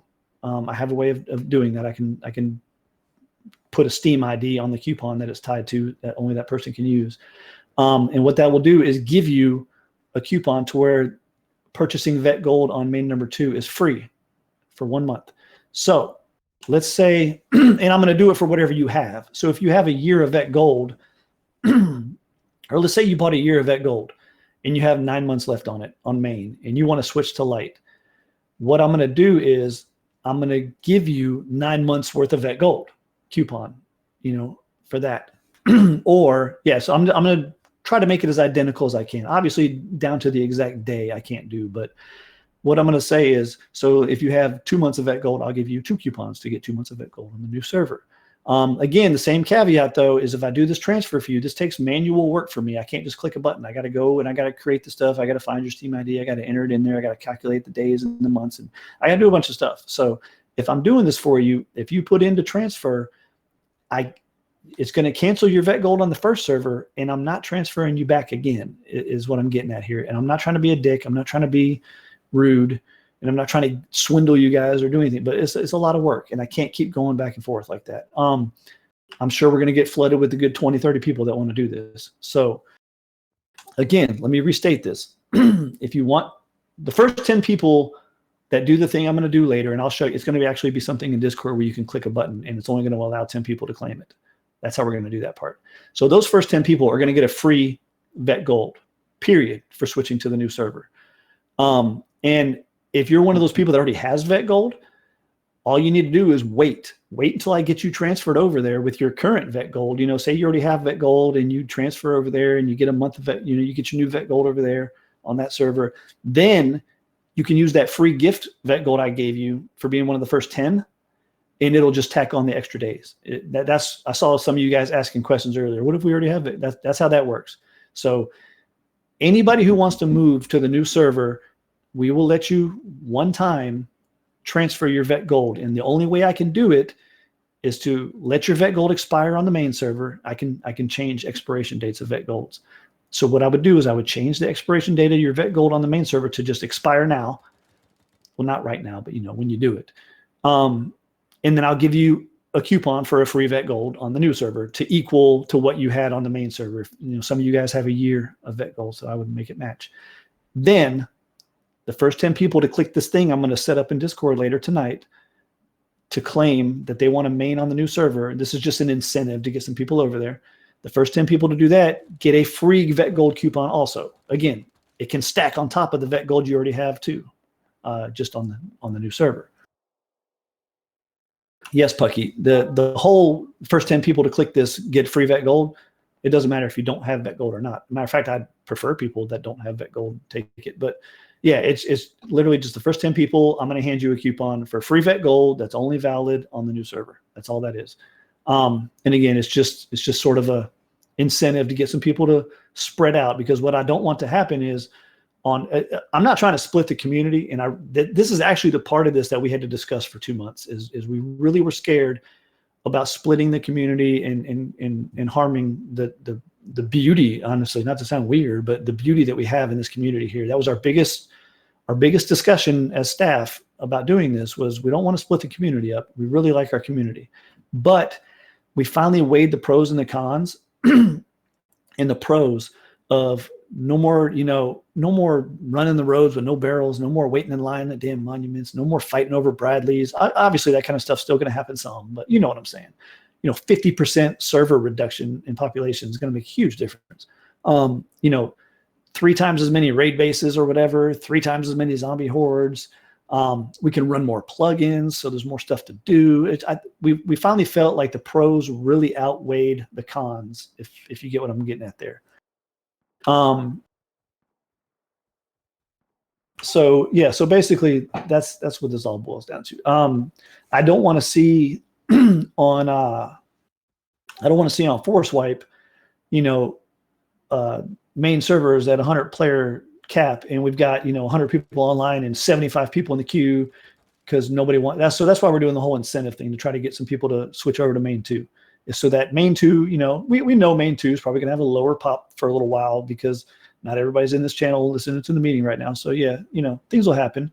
But I'm going to leave the offer open for a good month or so of let's make it that. How about as long as I still have the old light server up, since I told you guys I was going to keep it up for an extra month just so people know we moved IPs. As long as the old light server is up, I'll still keep my offer out there to let people move their Vet Gold over. And honestly, you may profit with the whole Vet Gold move, because what if you only have 2 weeks left of Vet Gold on the main server? Well, I don't have a Vet Gold that's only 2 weeks long, so I'm going to have to give you a full 30-day Vet Gold. So yeah, you probably profit a little bit for moving. get a couple extra weeks out of your vet gold or something like that. So, but it doesn't matter. You guys were so generous last month with donations that we dropped some big bucks on this. We really feel that this will help make our servers more fun for all of you. Less crowding, more stuff to do. I mean, again, there's a couple cons with it, but we really, really feel like the pros completely outweigh the cons on this. I'm gonna be taking questions from everybody after we're done here discussing all this. Does any lead have anything they want to add, or this is such a big deal? I may have just completely forgotten to mention something. Does any leads or admins have anything? I do. What's up? No, that's fine. That's what you're here for. What's up? Okay, so first is, I know people are asking about notes. Maybe things move too fast. You missed a detail. I am recording all of this. I know T-Bird will have his VOD on his stream. I'm recording it separately. We'll upload to YouTube. We'll also be typing the highlights for those of you who don't speak English as a primary language, so you can translate it and figure out what's going on. This is going to take a little bit of time. The same thing about the sign up. That's going to take a little bit of time. T-Bird has to put some event type of thing together for the sign-ups to actually work. So just keep an eye out. This is kind of the initial announcement, and then once that trigger's been pulled, it kind of enables us to go through with organizing so that this is more mass distributed. So I know that for those of you guys who are concerned about the community, that was my biggest concern as well. I do think that overall you guys will find that it's a lot more fun. I'm always amazed when I go over to Light and see that there are raid bases legitimately just expiring, when I feel like as an admin I almost always have to buy mine because all the ones that are up on the map are being taken by players. So I do think it'll be a lot more content. The race plugin is super fun. Some of you guys have probably never even seen it. And the gun game plugin is also a lot of fun. I'm really excited to get a chance to put my hands on it. And then it also opens the door for us to look at other fun plugins. So all those suggestions where T-Bird says this is a new plugin, nope, opens those doors. So just be optimistic or be open-minded. And stay tuned for a more formalized announcement from all of this. And your questions will be answered. I know when we first opened Light, there was a lot of concerns about what am I going to do with my package, and am I going to be able to get this moved over and everything else. We'll coordinate all of that stuff with you guys and be with you every step of the way. Yeah. So piggybacking on that, like she said, we're not gonna leave anybody screwed. So any concerns about vet gold or any of that kind of weird stuff like that, we're not gonna leave anybody screwed. All your RP will get copied over anyway, even if you don't play there. Just know, one thing I do got to clarify. So when I make the initial copy, which is going to be during Force Wipe, when I make the initial copy, there will be no more copies after that. So if I make the initial copy and then 3 days later, you're like, oh, you know what? I'm going to go to that main thing, that new main thing, like T was talking about. And you get over there and you're like, wait a minute, I got like 3,000 less RP than I had. What happened? I thought you were copying RP over. I can only copy it. I'm only copying it right there when we wipe. So if you play on main 1, for another 3 days, and then you decide you're going to go to main 2, you're not going to have the same RP, that you think you're going to have, because you're going to have whatever you had when I shut everything down for wipe. So just to clarify that. Can I say something real quick? You sure can. So, I see multiple people in the chat saying, well, I only see 100 people on main normally. Here's the thing. On average, when we do our wipes, we see about 1,000 unique players, and specifically main. We have about roughly 1,000. I think one wipe we had like almost 1,400 unique players. That type of player base, while you may not see them on all the time when you're online, they're on sporadically. And while you may only see 100 people on when you're online, there's still 400, 500 sleepers, or people who are dead that you don't show up in the sleeper count. The reason why this has, it's to alleviate the lag. It really is, and it's the biggest portion of this. The goal isn't to like T said and Aliana said, not to split everyone up, but it's to help with the lag, because I'm sure, as you all notice, you go through places where there are shit tons of builds and bases everywhere, and you lag trying to go through it if you have a potato like I did whatever.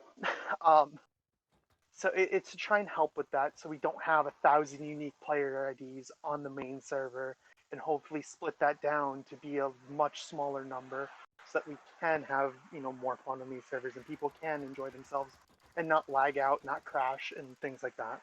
And Let- we get new players who won't rage quit our server because they can't seem to get a monument that's not fully looted when they first join on their first hour of gameplay.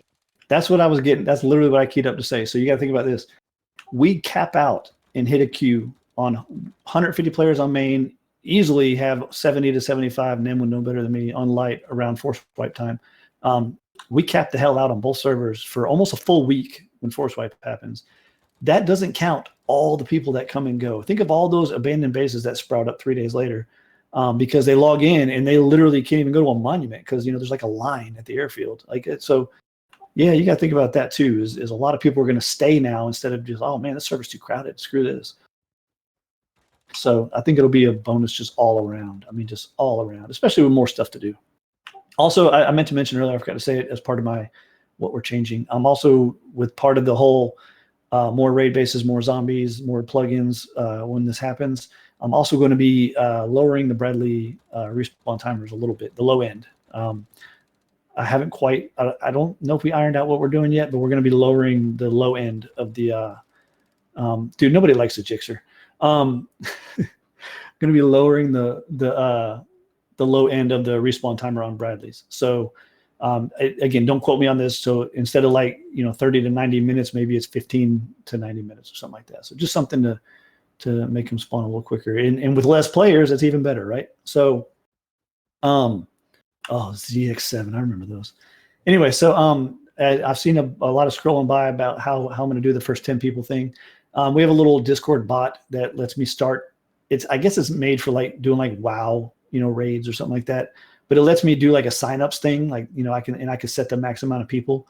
So the first 10 people to react get placed on the left as accepted.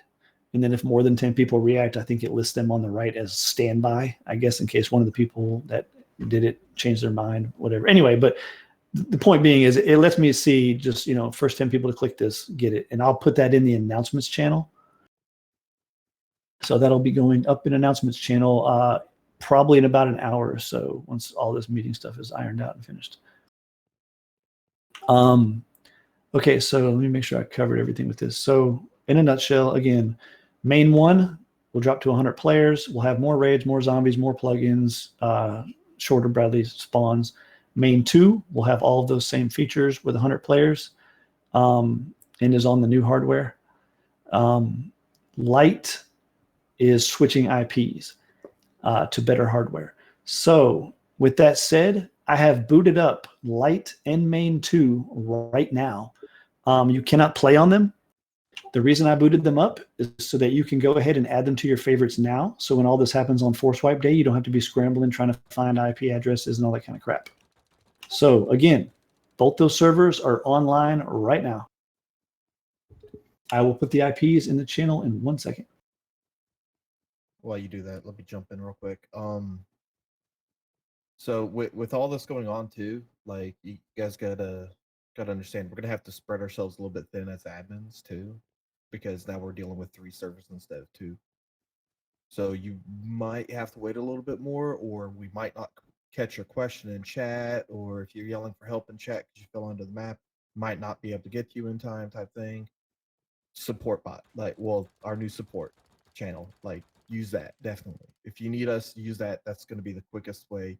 Might still have to wait 5 minutes for us to swap over or something, but we're now dealing with more servers with the same amount of staff. So, and for the veteran players, which I've seen a lot of you do it, point the newer players in the direction of the support bots, because that will help us. Because not all the time will we catch things, not all the time will we see it. And, sometimes our own little chat plugin that says, hey, you've said admin, you should use support bot. Sometimes that doesn't quite catch it. But just, hey, I see you're looking for an admin. Your best thing is, hit support bot. Like I said, a lot of you people do it already. Cool, thank you. Amazing. Keep doing it. It helps us. Our veteran people here, people that have been here for a while, thank you for doing things like that and helping out the new players and answering the questions that we may not see or may not get to answer because we're already helping somebody, we're already doing something, we just miss it. My cat was on fire, I had to go put it out, I couldn't see chat. So So That's again, correct. just to let me touch this one last time, because I saw a couple people ask. I saw Frodo and another ask.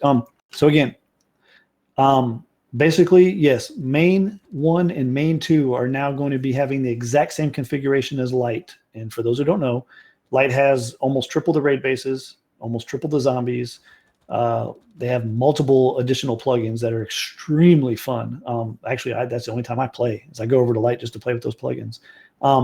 So main 1 and main 2 are getting all of that. All the servers are getting lower Bradley spawn times. Main 1 and main 2 are getting population caps of 100 instead of 150.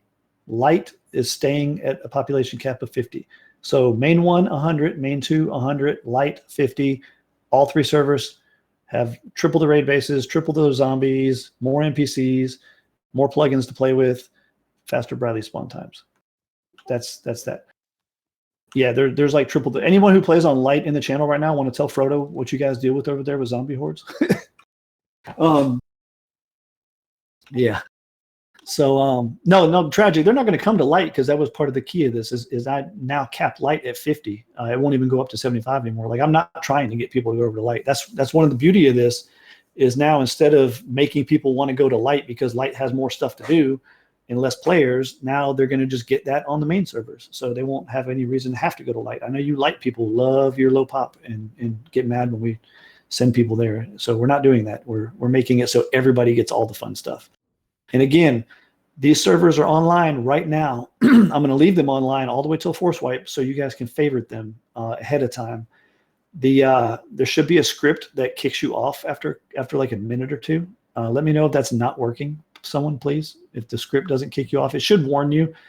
I think it warns you a couple times that you can't play on there, and then it kicks you off. It takes a couple minutes, so just let me know if it doesn't go through. Boom, I think you were trying to say something. It was just a joke a while ago whenever you said, the cat's on fire or there's a raccoon in my house. Raccoon. Love it. Okay, so it kicked you off, only focused?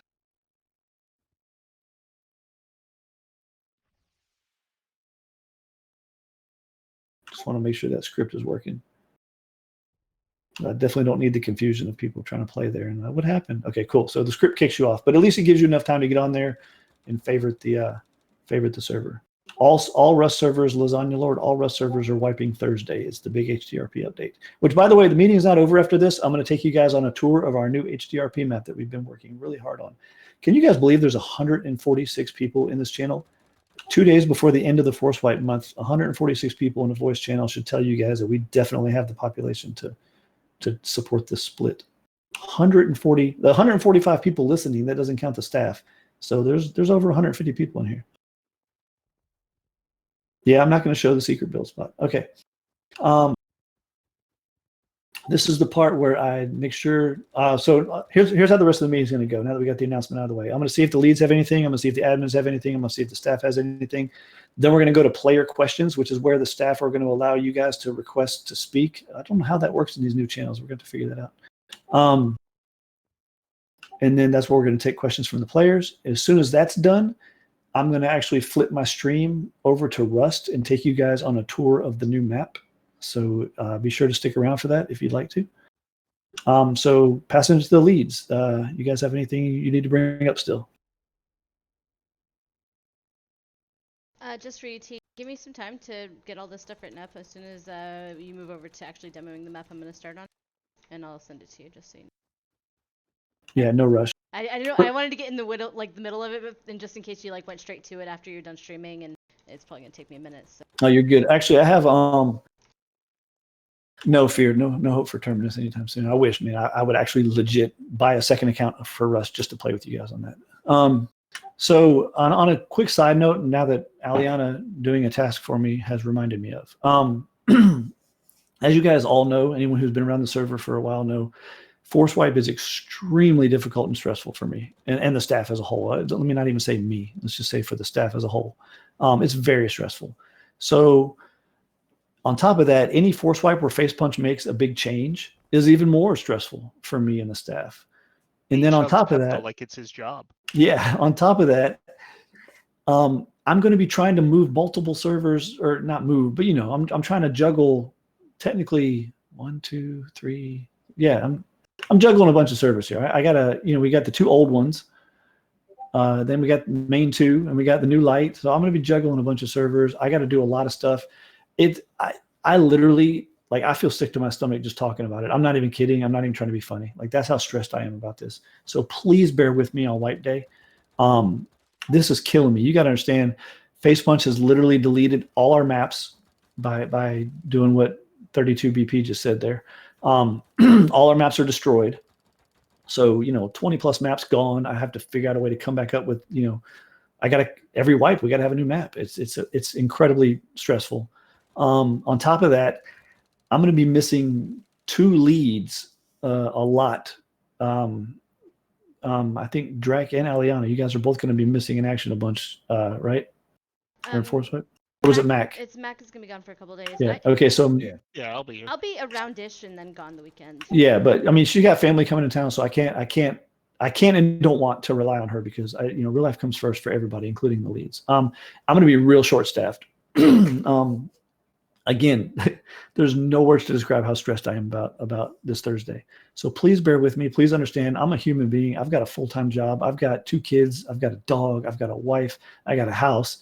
And we tell him to shower and eat and sleep, and he doesn't listen to like us you got time. So on a bear normal with us, not him, more than that. On a normal rust week when I'm not having to deal with all this, I'm still so busy that literally my admins have to yell at me to go eat a meal. Like that's how much work I put into this.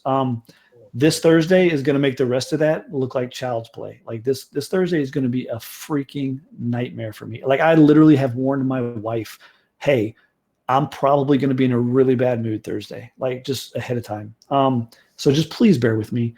Not only is it going to be stressful, but I'm going to be, like I said, I'm going to be short a lot of my staff. We've got staff dealing with some personal issues in real life. We got staff that are feeling under the weather. I mean, we're probably going to be down 6 staff members, and it's going to be the hardest moment of my Rust career without being staff down. Members with 3 servers, so yeah. we So love without every one of you. So 2 things you need to understand. Our support might be a little slow on that day. Getting the server back up on wipe day, it's going to take a couple minutes longer. I'm going to have to reopen the maps because, as you know, the map editor runs off of my local assets. So in other words, whatever my game client has, that's what the map editor runs off of. So when my game client updates on update day, I have to open the map back up again and resave it. I got to re-upload it to Dropbox and then re-tie it into all the server config files. Then I got to copy all the light stuff over. So it's, the most recent version of light. So you guys keep all your RP and stuff. I got a lot of extra stuff I got to do this wipe. So please understand that the servers will be down, good 5-10 minutes longer than typical.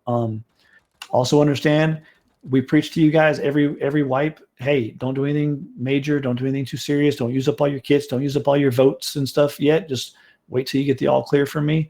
If that was ever true, it's going to be 100% true this time. I'm telling you, please listen to our warnings. A lot of stuff is going to go wrong on Thursday. There's nothing we can do about it. Stuff's going to break. I can't shut the servers down early because I can't do any of the stuff I'm describing until FacePunch releases the client and server updates and Oxide releases their update. I literally can't do anything until then. So, And keep an eye on Discord. There's 140 plus people here. Turn your announcements on. That's where usually the very first all clear will go sent out to. And we'll say, hey guys, everything's good to build, everything's good to go nuts. for those, As T said, use your backpacks. They are your saving grace. If we wipe the server, your normal inventory goes away. Your backpack won't. did he sound like Governor Cuomo to anybody else just then? He sounded like Cuomo to me. Anyway, I'm from Jersey, so I mean, hell, that yeah, New York, Jersey accent like is close. the way you slowed down though, use your backpacks. you sound like Cuomo. Sorry. Okay. So anyway, I'm sorry, I was reading people's things. I can't change the go live time to later because the problem being is when you open up Steam, it's going to update your Rust to the most recent client. If the client has been released, and I haven't updated the server, now you can't log into our servers. So I have to do it instantly. The people that are joining into the new servers right now, just to bookmark them, yes, you're going to see a lot of your stuff there. Hell, you'll see buildings there even. I just literally copied our server over, and then I changed the configs I need to change. Obviously, a couple configs have to be different, like the server chat going into Discord, that kind of stuff. So I've already copied it. I'm just going to have to recopy it again on Whitebase so it's the most current version. So yeah, you're going to see your RP and weird stuff like that, but it's not live. I have to recopy it all again on that day. I've got and with these changes, so every time we make a server or do anything like this, I got to re-add all the different things we have in our online store. So I have completely converted our store to where it has it's not live yet, it's hidden right now, and I'll switch it over on Whitebase. It's just one more thing I got to do that day. But our store will be switching that day to where when you go to buy anything on our store, it will now have an option to select which server. So there won't be multiple, won't be a PvE 1, PvE 2, PvE Lite. It'll just be kits, ranks, whatever. When you click the one you want, like Vet Gold, it'll show you the Vet Gold thing. You either hit add to basket or subscribe. Speaking of which, let me pause and explain to everybody. We have two options in our store for almost all of the things. Oh, not all, but a lot of the things have two options. Subscribe, add to basket. If you click add to basket, it donates once. It gives you whatever you donated for, and it's done. If you click subscribe, it's going to do it again in 30 days. That's not some douchebag way of me trying to trick money out of you. That's actually something players requested from me. It didn't used to be that way. And they were like, hey, is there any way we can just subscribe so we don't have to keep remembering to get Vet Gold every, whatever. And we log in and we don't have it. So we got to tab back out and do it again. That's why it's there. It's there because people wanted it. You got to stop getting mad at me because you subscribe instead of one-time purchasing something and acting like it's my fault. It tells you in numerous places, subscription will renew. It says it over and over again throughout the process. So I know we're all in a hurry and nobody reads stuff and everybody just clicks stuff, but it's not my fault. And I get support tickets, I get chargebacks, I get all this crap, and I get penalized for that stuff. And that's not fair. It's not my fault that people aren't reading. So listen, multiple things in our store have subscribe or add to basket. Add to basket is one time. Subscribe means it's going to do it again automatically. Please pay attention and stop blaming me. Anyway, on to the... I was going to say, just quick piggyback. And if you guys have a problem with the store, send a support ticket in. Don't just throw a chargeback in. Chargebacks are bad. They hurt. And they get you banned. Yeah, they get you banned because we just don't want to deal with it. And mind you, sometimes mistakes happen. PayPal is really kind of like, do you want to do this? Do you really want to do this? Are you sure? So take a minute. If it's something where you're looking at something like that, throw a support ticket in. We may not be able to do anything, but realize the minute you hit the chargeback button, bad things happen, along with they try and charge us extra money. Yeah, they fine us for that crap. So literally you're trying to rip money out of the server's pocket. So that's less maps that we could possibly buy, less plugins, less times we could pay Nivix to sit there and, customize things for us. So yeah, so when you go through the process now, I interrupted myself when I got to the subscriber add to basket part, but you do that, yada, yada. It'll have a drop-down box that says select the server. It will not let you continue if you don't select the server. So there's no messing this up. It'll have Zombieland PvE 1, Zombieland PvE 2, Zombieland Lite. You select your server, and there you go. That's how it works. If you select the wrong server, yes, this has happened. And which is weird because the old way of doing it, you actually had to click the exact server you wanted before you even got to the packages. But anyway, if you pick the wrong server, that's not my fault. You guys got to stop getting on to me about that stuff. If you do pick the wrong server, don't log in. I can alter two things. I can alter the dates and I can alter the target server or player. I'm sorry. Let me start that over. I can alter two things. I can alter the target server and I can alter the target player.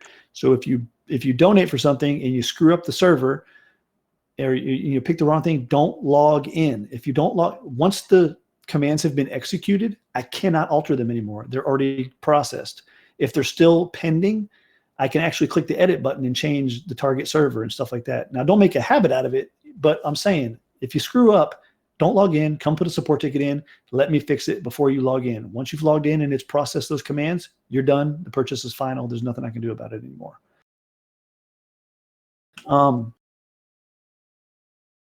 Okay, so anyway, yeah, so you select that. That'll be the new way the store works. Again, it's already done. I already configured the whole thing. I just have them hidden right now. So what I'm going to do is I'm going to hide the old categories and unhide the new ones. And like I said, the only thing that changes is now you can actually just pick your server and it's all in one place instead of having to go through multiple places. So it just makes it much easier for me.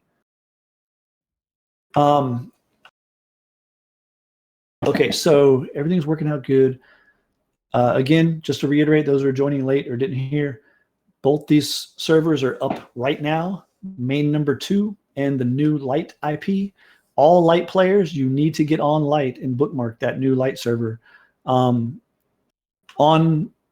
Force Wipe Day, when we make that switch for Light, I will change the name of the old Light server to just have old Light in front of it or something like that, just so you know the difference in your favorites menu, that we don't waste your time logging into the wrong one. So I will change that before I boot back. Matter of fact, admins, please remind me to do that on Wipe Day.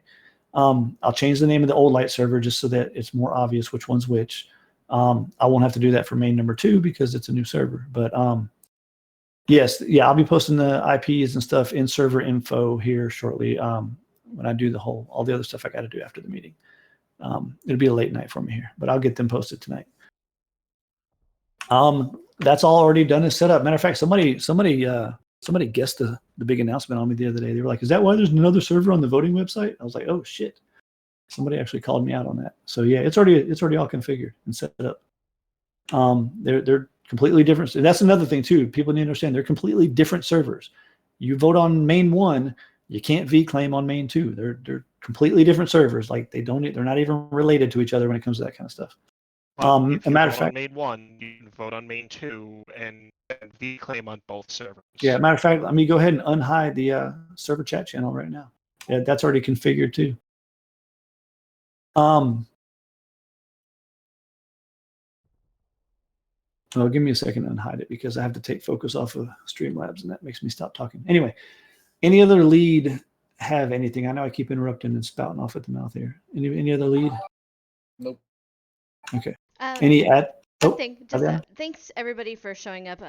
We've been spamming you guys that this was super important, and seeing the absolute massive turnout is humbling, and just thank you guys very much for being here.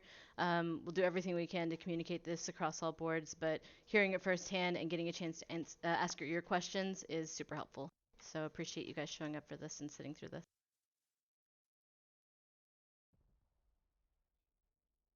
Let me real quick before I move on to the admins. Just a hands up, man. Like, you guys like this? I honestly haven't even asked you guys yet what you think. Like, we've put in 2 months of work, 4 digits of money. I mean, we've put in a lot into this. I just hope you guys. I hope you guys are excited. I'm excited. I think you guys will have a lot of fun. And honestly, I'm so stressed right now, and I'm so overworked. I just kind of want like the little thumbs up. There you go. They had a little pat on the back there. Good job. Okay, cool. Just want to make sure you guys like this. I don't want to like log out of the meeting and everybody's like, well, screw Zombieland. This sucks. So I'm glad you guys like it.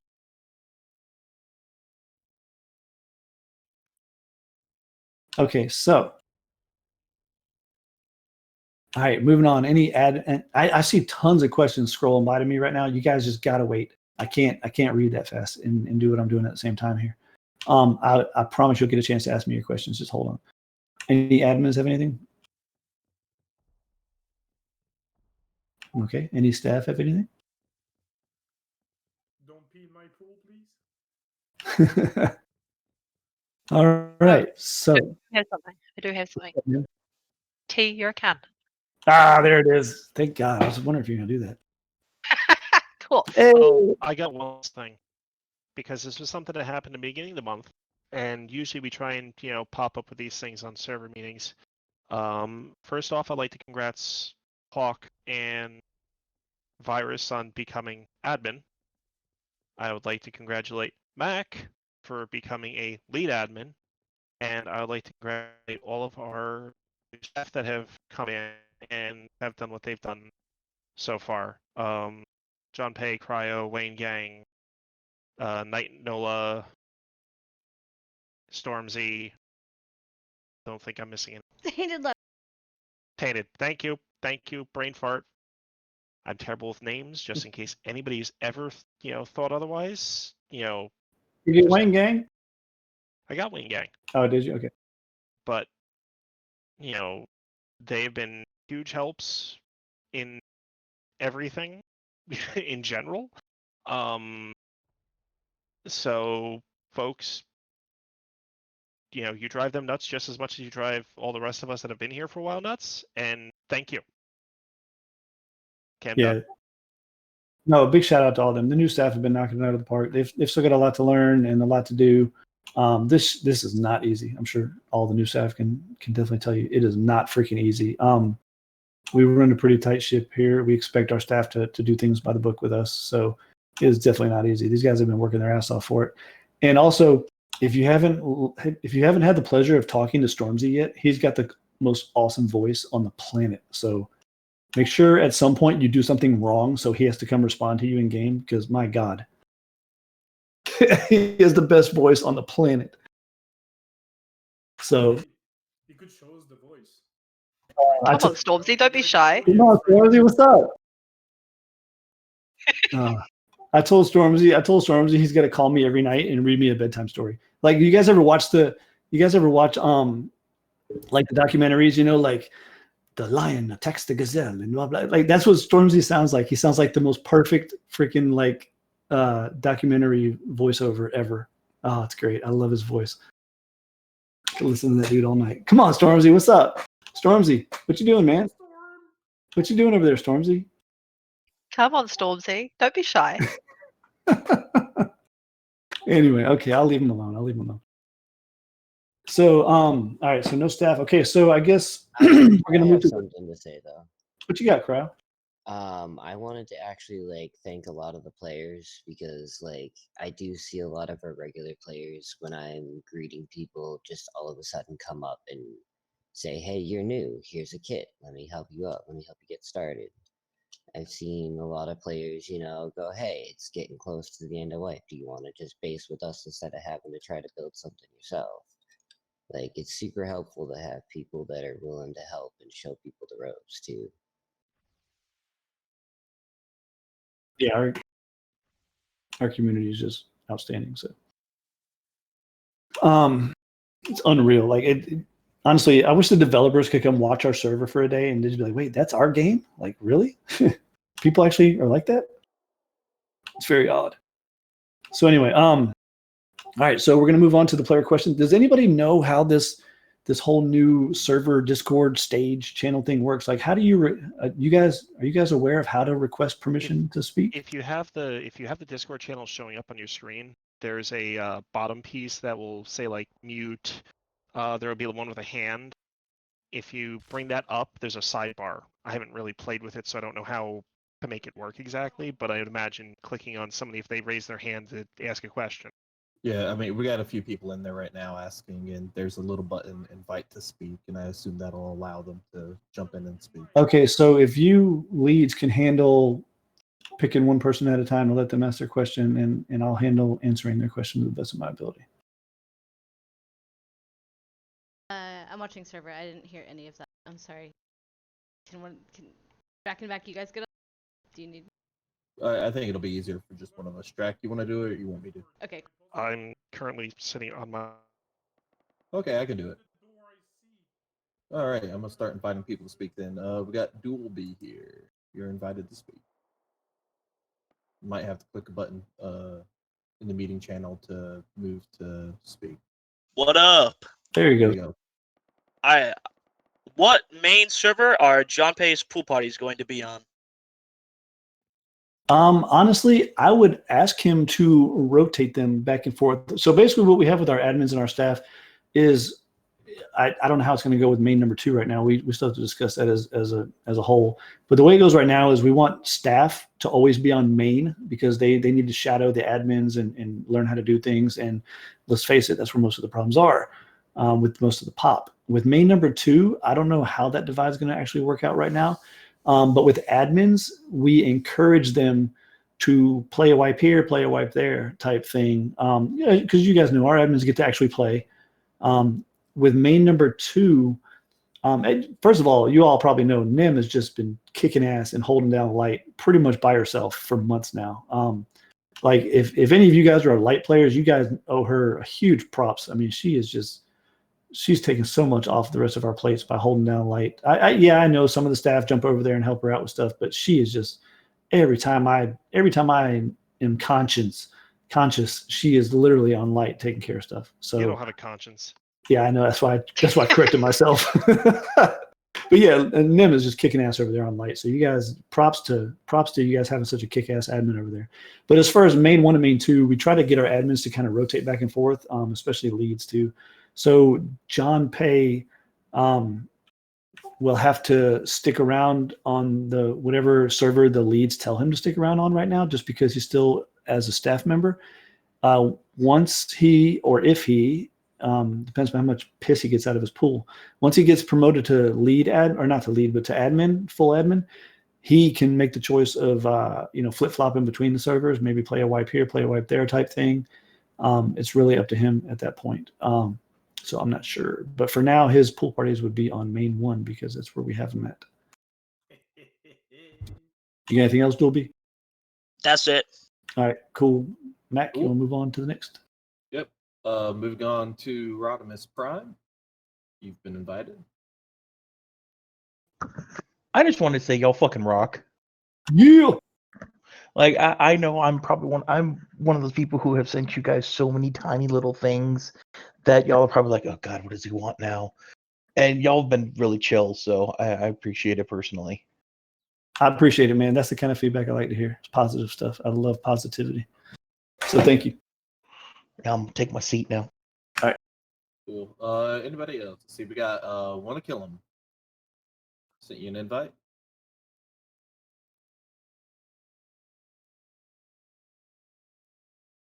I guess he didn't want to kill him.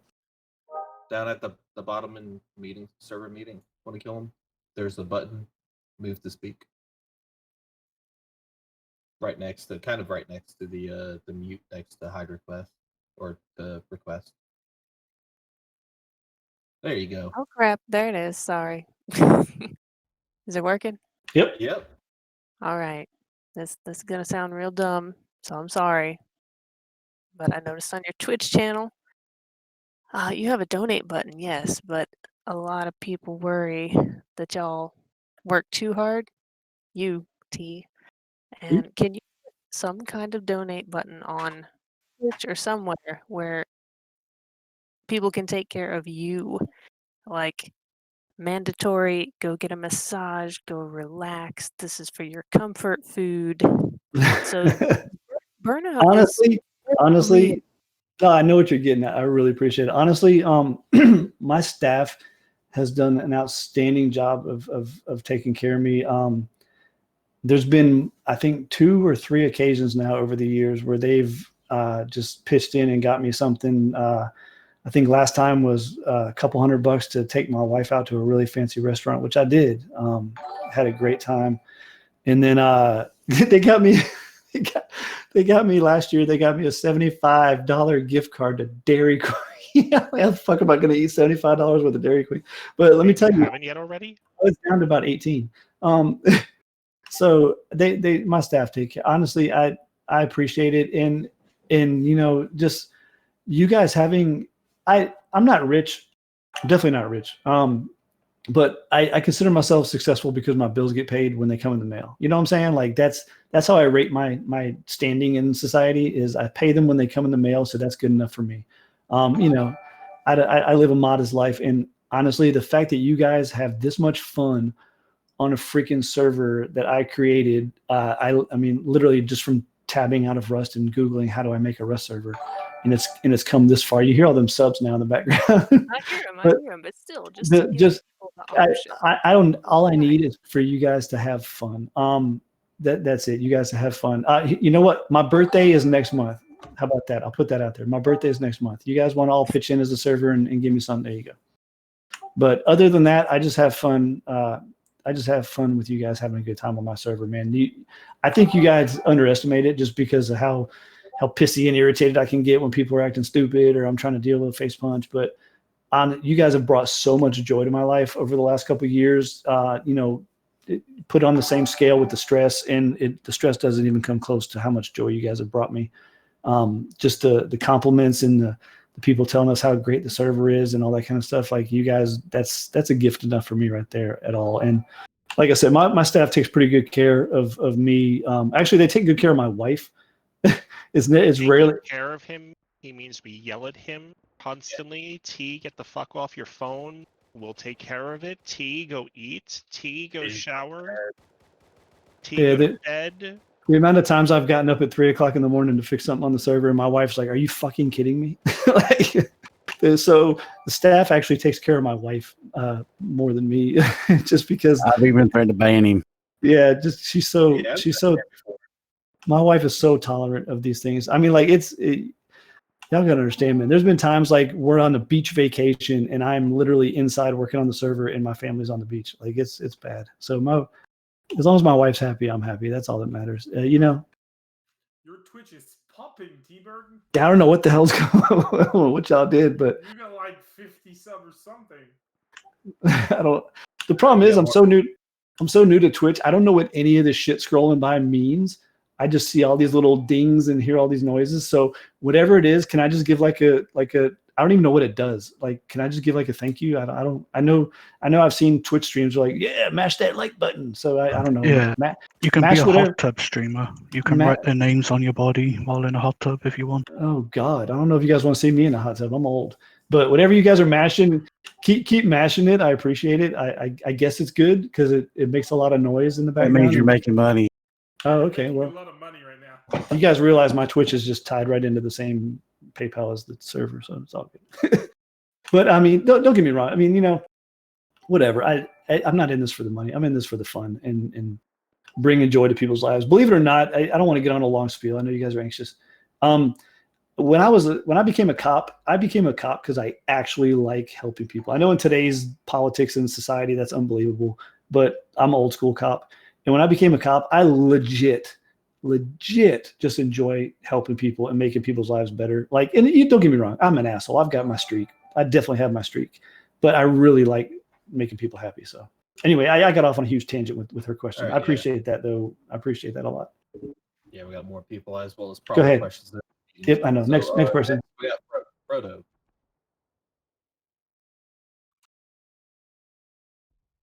Invite sent, Frodo. Waiting on you. Bottom left of the screen, kind of. Well, center left. 5-second warning. 5, 4, 3, 2, 1. All right, going to the next. You can hear him. Only focus. There you go. He's in. Okay. Also, it pops up at the top when you're invited. Just an FYI for other people. For someone like me that me and T-Bird figured out a couple days ago, where I did the subscription for Vet Gold. When it comes to, say, if my group that I play with, we wanted to move to number 2 instead of playing on main, do we have to change our subscriptions on the website or on our PayPal, or will it transfer? Do we need to talk to you guys? How would we go about that? No, that's a great point, and I'm going to put this out to the admins too. When these tickets do start rolling in, because obviously people will be switching to 2 and putting tickets in about this whole Vet Gold thing, make sure you, as admins and myself too, let them know exactly what OnlyFocus just said. That's a great point. You will need to cancel that through your PayPal. We can even gladly put some in the announcements channel or something, put some screenshots to show you guys how to do it. But you really just go in there, you go to I think activity, and you hit manage subscriptions or something like that. Is that right, Aliana? You go setting payment, and you click on the Thunderbird service, and you click on the right to cancel. Yeah. So again, we'll be willing to help anybody with it. Matter of fact, we won't close a ticket out until we know that's been taken care of. That goes to all admins. So make sure you guys are paying attention right now.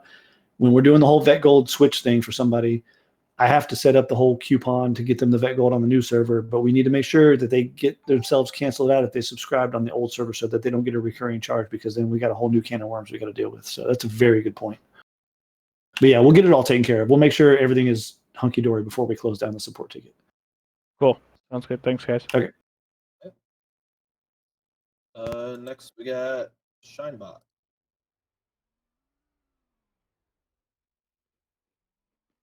How's it going? I was wondering what the odds would be of turning off the player zombies on PvP day. What are your thoughts on that? Absolutely. Put in the suggestions so I don't forget, please. Okay. Great That was idea. it. Thank you. I like the fact that they add a new element to the fighting, but at the same time, it's really freaking annoying, and it's not something that's part of vanilla Rust, and it's kind of rude to do to players on PvP. So I agree with you on that one. Well, and with the giant fights, like they just all those zombies start roaming. They'll kill. Yeah, and they're everywhere in the bags and the lag and all that stuff. Yep. Yeah, I consider it. Yep. Foxlord, I just happened to see his go by real quick. I look through the suggestions when I can. Sometimes, like when I'm eating my bagel for breakfast, and I'm trying to get caught up on work, I'll scroll through, and if I see some I know for a fact I'm not going to do, I'll decline them. If your suggestions are still there in that channel, that means I'm at least considering it. How about that?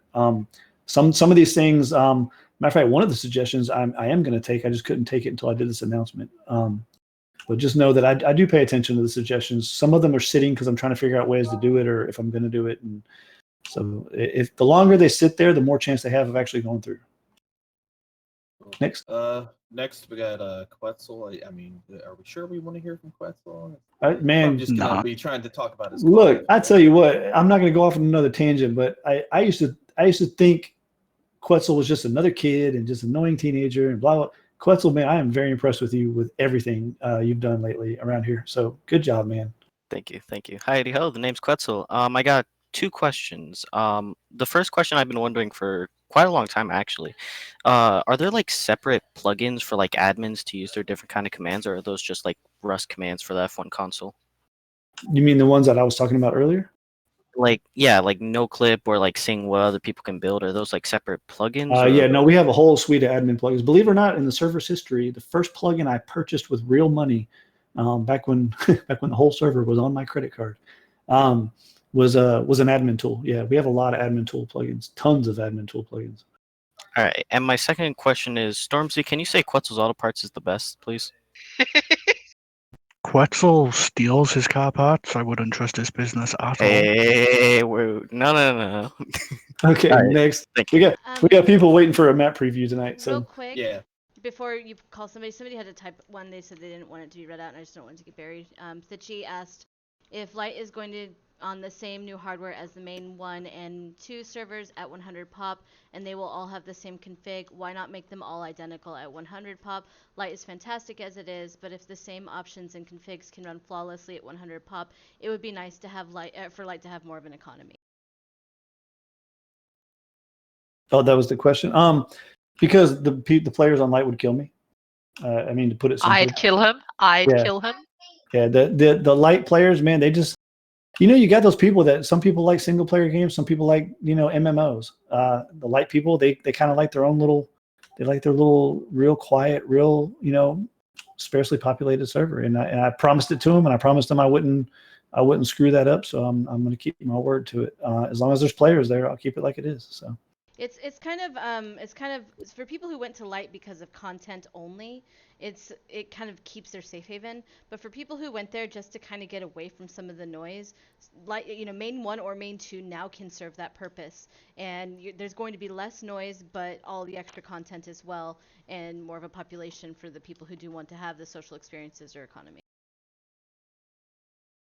And I'll say too that this is all still like, even though we're creating these and we're going to set it to 50 for Light, whatever, and 100 for both the 2 mains, like if it comes to a point where it's like we're sitting at like a constant queue, like it might come up again that, hey, maybe we expand Light a little bit, or if like the Light players like, man, it's a constant queue, there's 50 of us on, but we normally have 60, maybe we got to expand it a little bit. So it's always going to be a moving thing too. And if I had to, I could always bring up a second Light too, but it really boils down to the fact that I want to keep my Light players happy, because I was gonna say, think of it this way too. It's the idea of the servers are a living thing.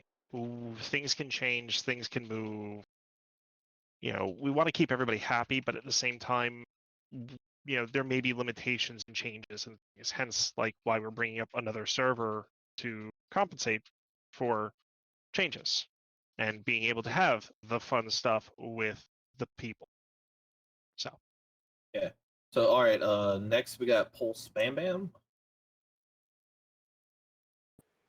For the vote rewards, if you vote in both servers, will both of them count towards the rewards?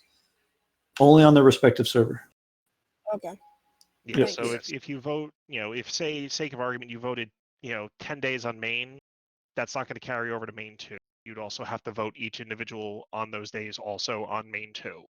And it's not going to stack. That's not, top voter is still going to be a per server thing, per votes, XYZ. There's no change in that sense any way it is right now. Okay. Thank you. Cool. Next we got Frodo finally again. Yay, it's working. Okay. Okay, I changed it over to push to talk. Can you hear me now? Yep. Yes. Okay, my question is this. It seems like the main Zombieland main experience is now gone. It may be lower pop and less lag, but it's also 3 times the zombies. Why is that? Because killing zombies is what Zombieland's all about. Okay, well, I can accept that, but I'm seeing that as a pretty major change. So the experience that I've been having, for instance, is no longer there. It'll be kind of an experience of what you have times 10 though. So if you like killing zombies now, we'll have the capability to have more zombies on the map. Like Light has so many more hordes. Your chance of running into hordes when you're out in the world is just increased by tenfold. On main, you almost don't even see them because they either get killed or they can't even amass because of the population and because the quantity of them is less because main didn't have the capability to support it. So new experience, basically a little harder to get started up because you're liable to get wiped out by zombies. Well, honestly, it goes back to how we started. So I keep a very detailed count on how many NPCs we have at any given time because I have a certain limit for performance reasons. So when we first opened these servers and we had under 100 players, we had an average of about 300 to 400 NPCs on the map at all times. Right now, I have us capped at 150 on main. With the increase to zombie hordes, the extra zombie hordes, let's see, a horde starts with 6. There's going to be 9. So the extra zombie hordes will add 44 more NPCs. If I left the regular NPC count where it is, which I have plans to, I wasn't changing that. So that takes 150 cap NPCs and adds 44 more to them. It puts us at 194 NPCs total. Now you got to understand that counts everything. That counts monument zombies. It counts custom NPCs at monuments. It counts all that stuff. So we used to have 300 to 400 NPCs on the map at all times. Once our population broke 100 and we got so packed that it was causing performance issues and I had to drop the NPCs down to half, which is 150 maximum, adding 44 more is going to put us around 190 NPCs, which is still 110 less than we started with on this server until we broke 100 players. So it's actually putting us back to our roots.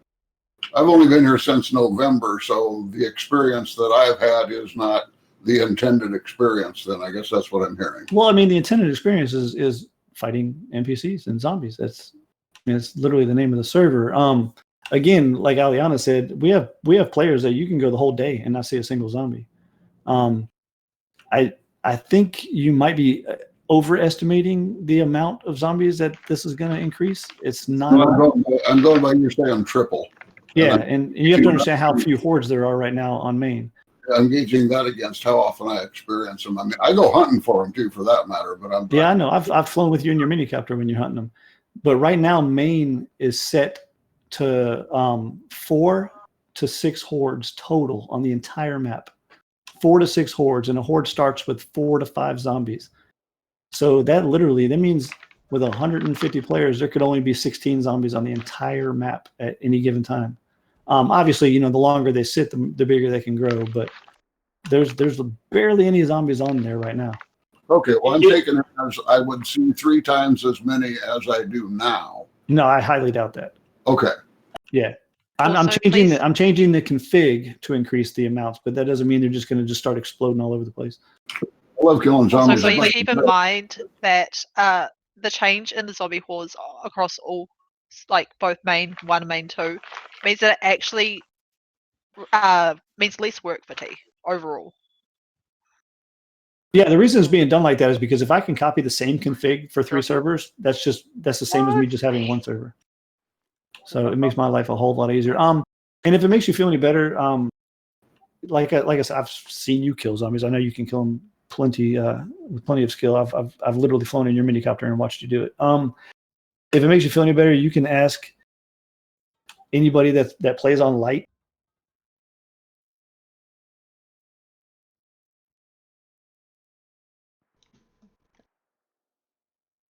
Did I lose sound? What happened? That's us. Oh yeah, okay. You said and you can ask anyone on light. Oh, did I lose sound?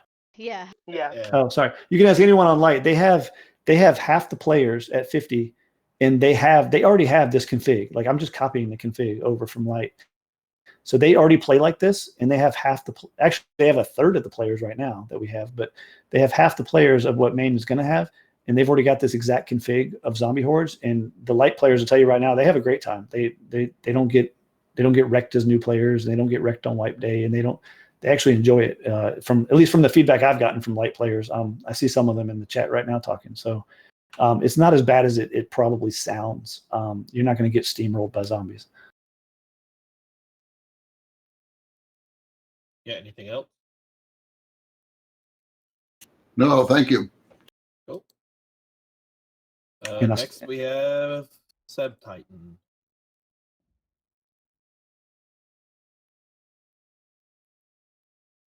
Invite was sent, Seb. There you go. Hello, can you hear me? Yeah. I actually forgot my question while I was waiting, so. That's funny. Sorry.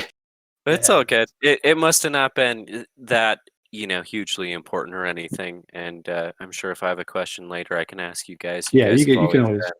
You guys know you can always approach us. So very similar to, I think it was Rodimus Prime. He said, all of us players really appreciate how patient you are with all our questions, especially because I'm one of those people who likes to understand how things work on a fundamental level, and I know that can be frustrating at times.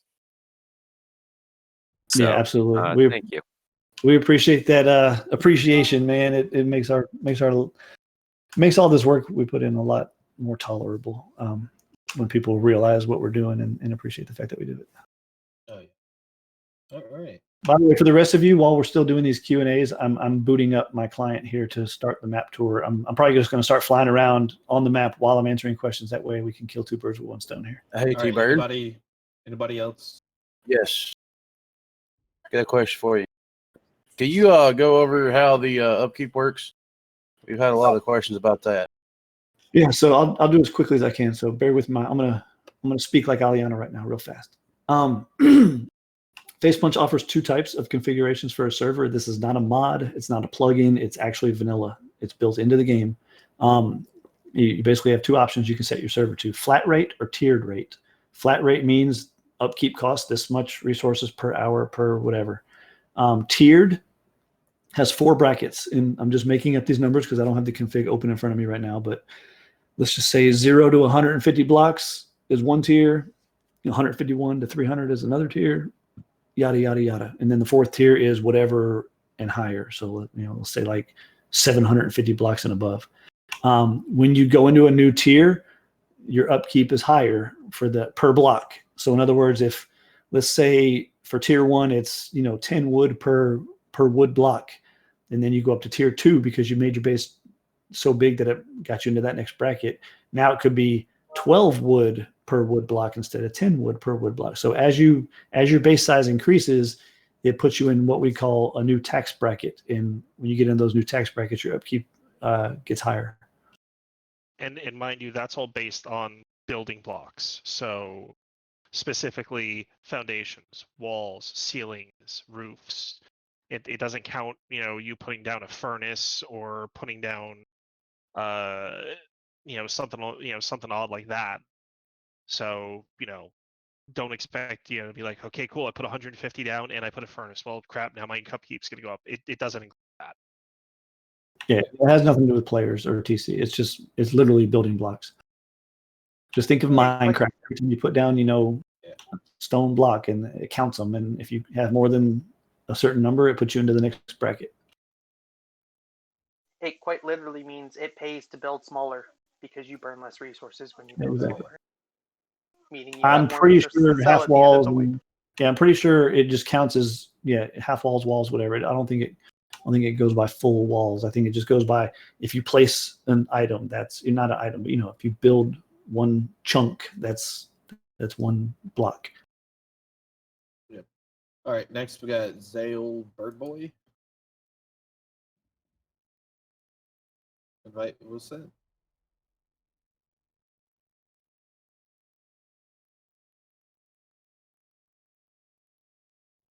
I guess he didn't want to. Wood OBC. He just DC'd from the server, so we might have lost him from that. Okay. Well, he'll be back if he wants back. Wood, you're up. Could have an option at the top, or you can go from the bottom.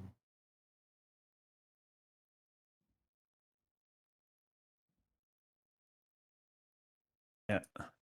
Alrighty, I got it. Does that work? There you go. Yep, there you are. Alrighty. So I'm brand new to the server. I've been on the server, I don't know, maybe a week. And a little bit of a hiccup on the start. The admins that came and helped out, I was pretty much ready to just go somewhere else. They did a fantastic job, and I'm not here to change anybody. And I'm an older fellow, so I'm not used to the groove of the server. But I'm slipping in there nice. And I wanted to say hats off to what was that lady's name? It was Aliana and Shrek who were involved on that. Yeah, that's right. Yeah, those two they came and they, a little confusion there, but they were fantastic, and I'm profoundly grateful. I'm really looking forward to what's going on going forward. Also, twice other players have saved me from the zombie hordes because I'm starting out with nothing but a spear, and one of them, Sour Cream, actually gave me a gun and some ammo and stuff, and actually someone else came by later. They were in a car and they gave me some ammunition as well, and they repaired my MP5. So it's a really nice network of people, and I want hopefully the reason why I'm putting my hand up here is because I think that the admins should really take a bow, because when you have a server that has a population of this high, a PvE server, you're doing something right, because the whole reason why I joined the server is because it's a relatively high pop PvE server, and other servers, I've been on other PvE servers, and they're just not, they don't have this kind of success. Like literally they have like 7 or 10 people on them. They don't experience the level of success that your server has. So clearly you're doing something right. I just wanted to say thank you very much. Dude, love every bit of that. I love it. Thank you so much. And yeah, that's why these people are the admins. I've been saying it since day one, that the success of our server is because of the fact that our admin team is so good. And then, of course, our community feeds off of that energy, and they're just as good, too, as you have already seen. So it's incredible. Yeah, it's been a fantastic. Hey, real quick, before he kicks you out of the channel, where are you from? I'm actually up here, Edmonton, Alberta, Canada. Okay, I knew you up north. Perfect. Love it. Yeah.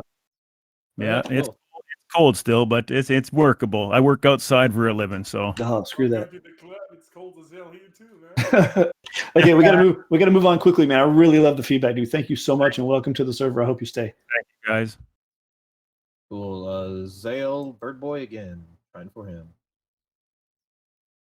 So and real quick before he goes, everybody waiting for the map preview. I am loaded in. I'm giving myself some fuel and a minicopter and stuff here while I'm trying to answer questions, and I will switch my stream over to that screen here in just a second, so you guys can watch the new map. I won't be able to talk while I'm doing it that much, so I'll have to land and answer questions and stuff. But you'll at least be able to see some stuff. And then when I'm done answering questions, I'll be able to fully fly around and show stuff. Go ahead, dude. So, hi, I might sound young because I am pretty young, but thank you for your service, T-Bird. Just wanted to say that. And can we maybe do more admin like events like that? So like we get the community together and we do like I heard one year there was like one time there was like racing and stuff you guys did. And so I'm wondering how often will you guys do that type of stuff? So first of all, I want one of my admins to find this kid on whatever server he plays on and give him a golden egg immediately. It's on the main server right now. Who is it? Bird Oh Boy. my god, this is literally my favorite player in the history of our server now. Anyway, so no, dude, I don't know what your parents are doing, but they're doing it right, dude. You sound like a good kid. I'm serious. Coming from a father of a 26-year-old and a 15-year-old, they're doing a good job, man. You sound like a really good kid.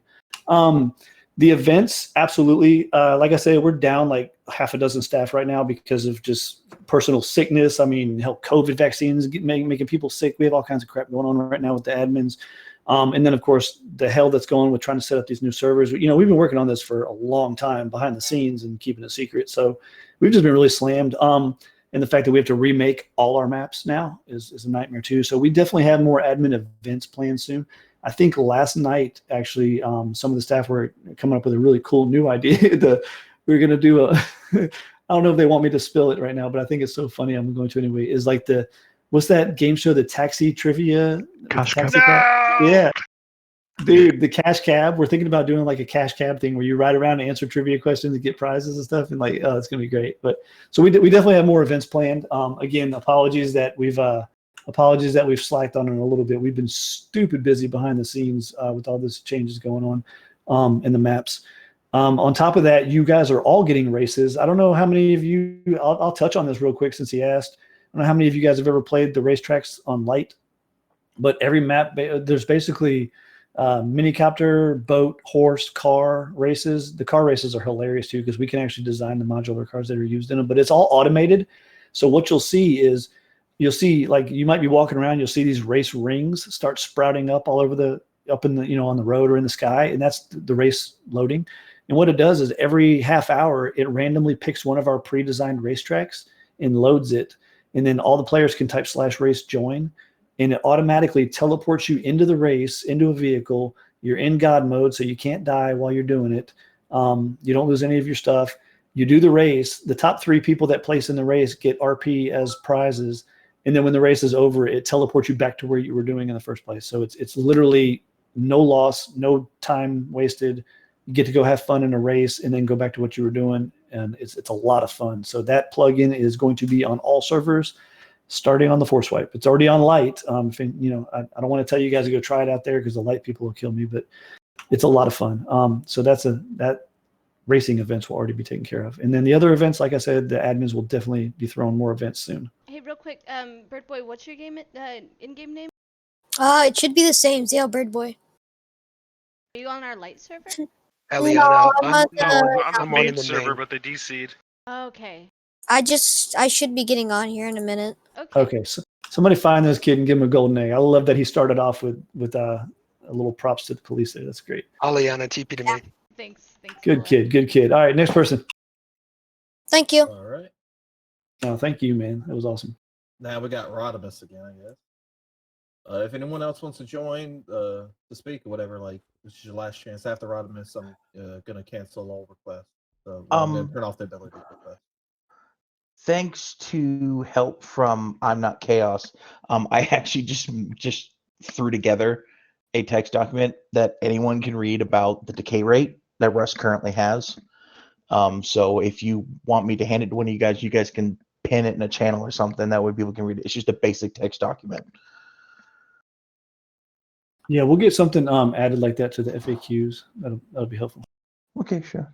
That was it. And I like Zale Bird Boy, great kid. Oh, awesome stuff, man. Love it. All right, cool. I am turning off the request to speak. So now it's all just in the meeting channel. If you have any more questions, meeting channel. All right. I'm gonna switch the stream over to show the map preview. Through my stupidity, I forgot